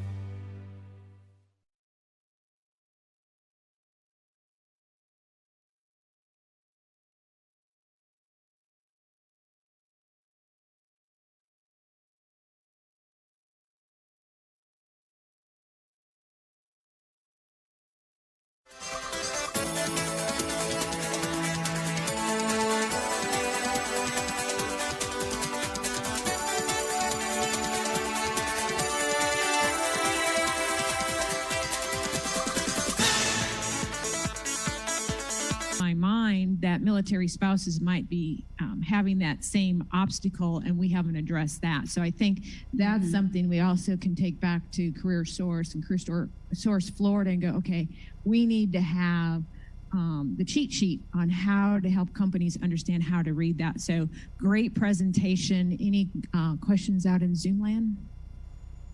None? Okay. With that, I'm going to turn it over to Maria Goodwin. I've known Maria for years, and she's with Career Source Gulf Coast, a great resource for us, but again, over in the Tyndall, Bay County area, and just talking about what are some of the programs that they're doing, and if they're hearing any other challenges out there with military spouses that they're helping. So Maria, take it away. Okay, yes. Thank you for having me. Maria Goodwin with Career Source Gulf Coast. Again, I'm the Director of Workforce Services. So I don't directly work with military spouses, but I oversee the program. And so that if there's very detailed questions, I may have to go back to our military family counselor, but I'd be happy to entertain any questions if you have any. Quickly, I wanted to talk about just who we are at Career Source Gulf Coast. Is it you that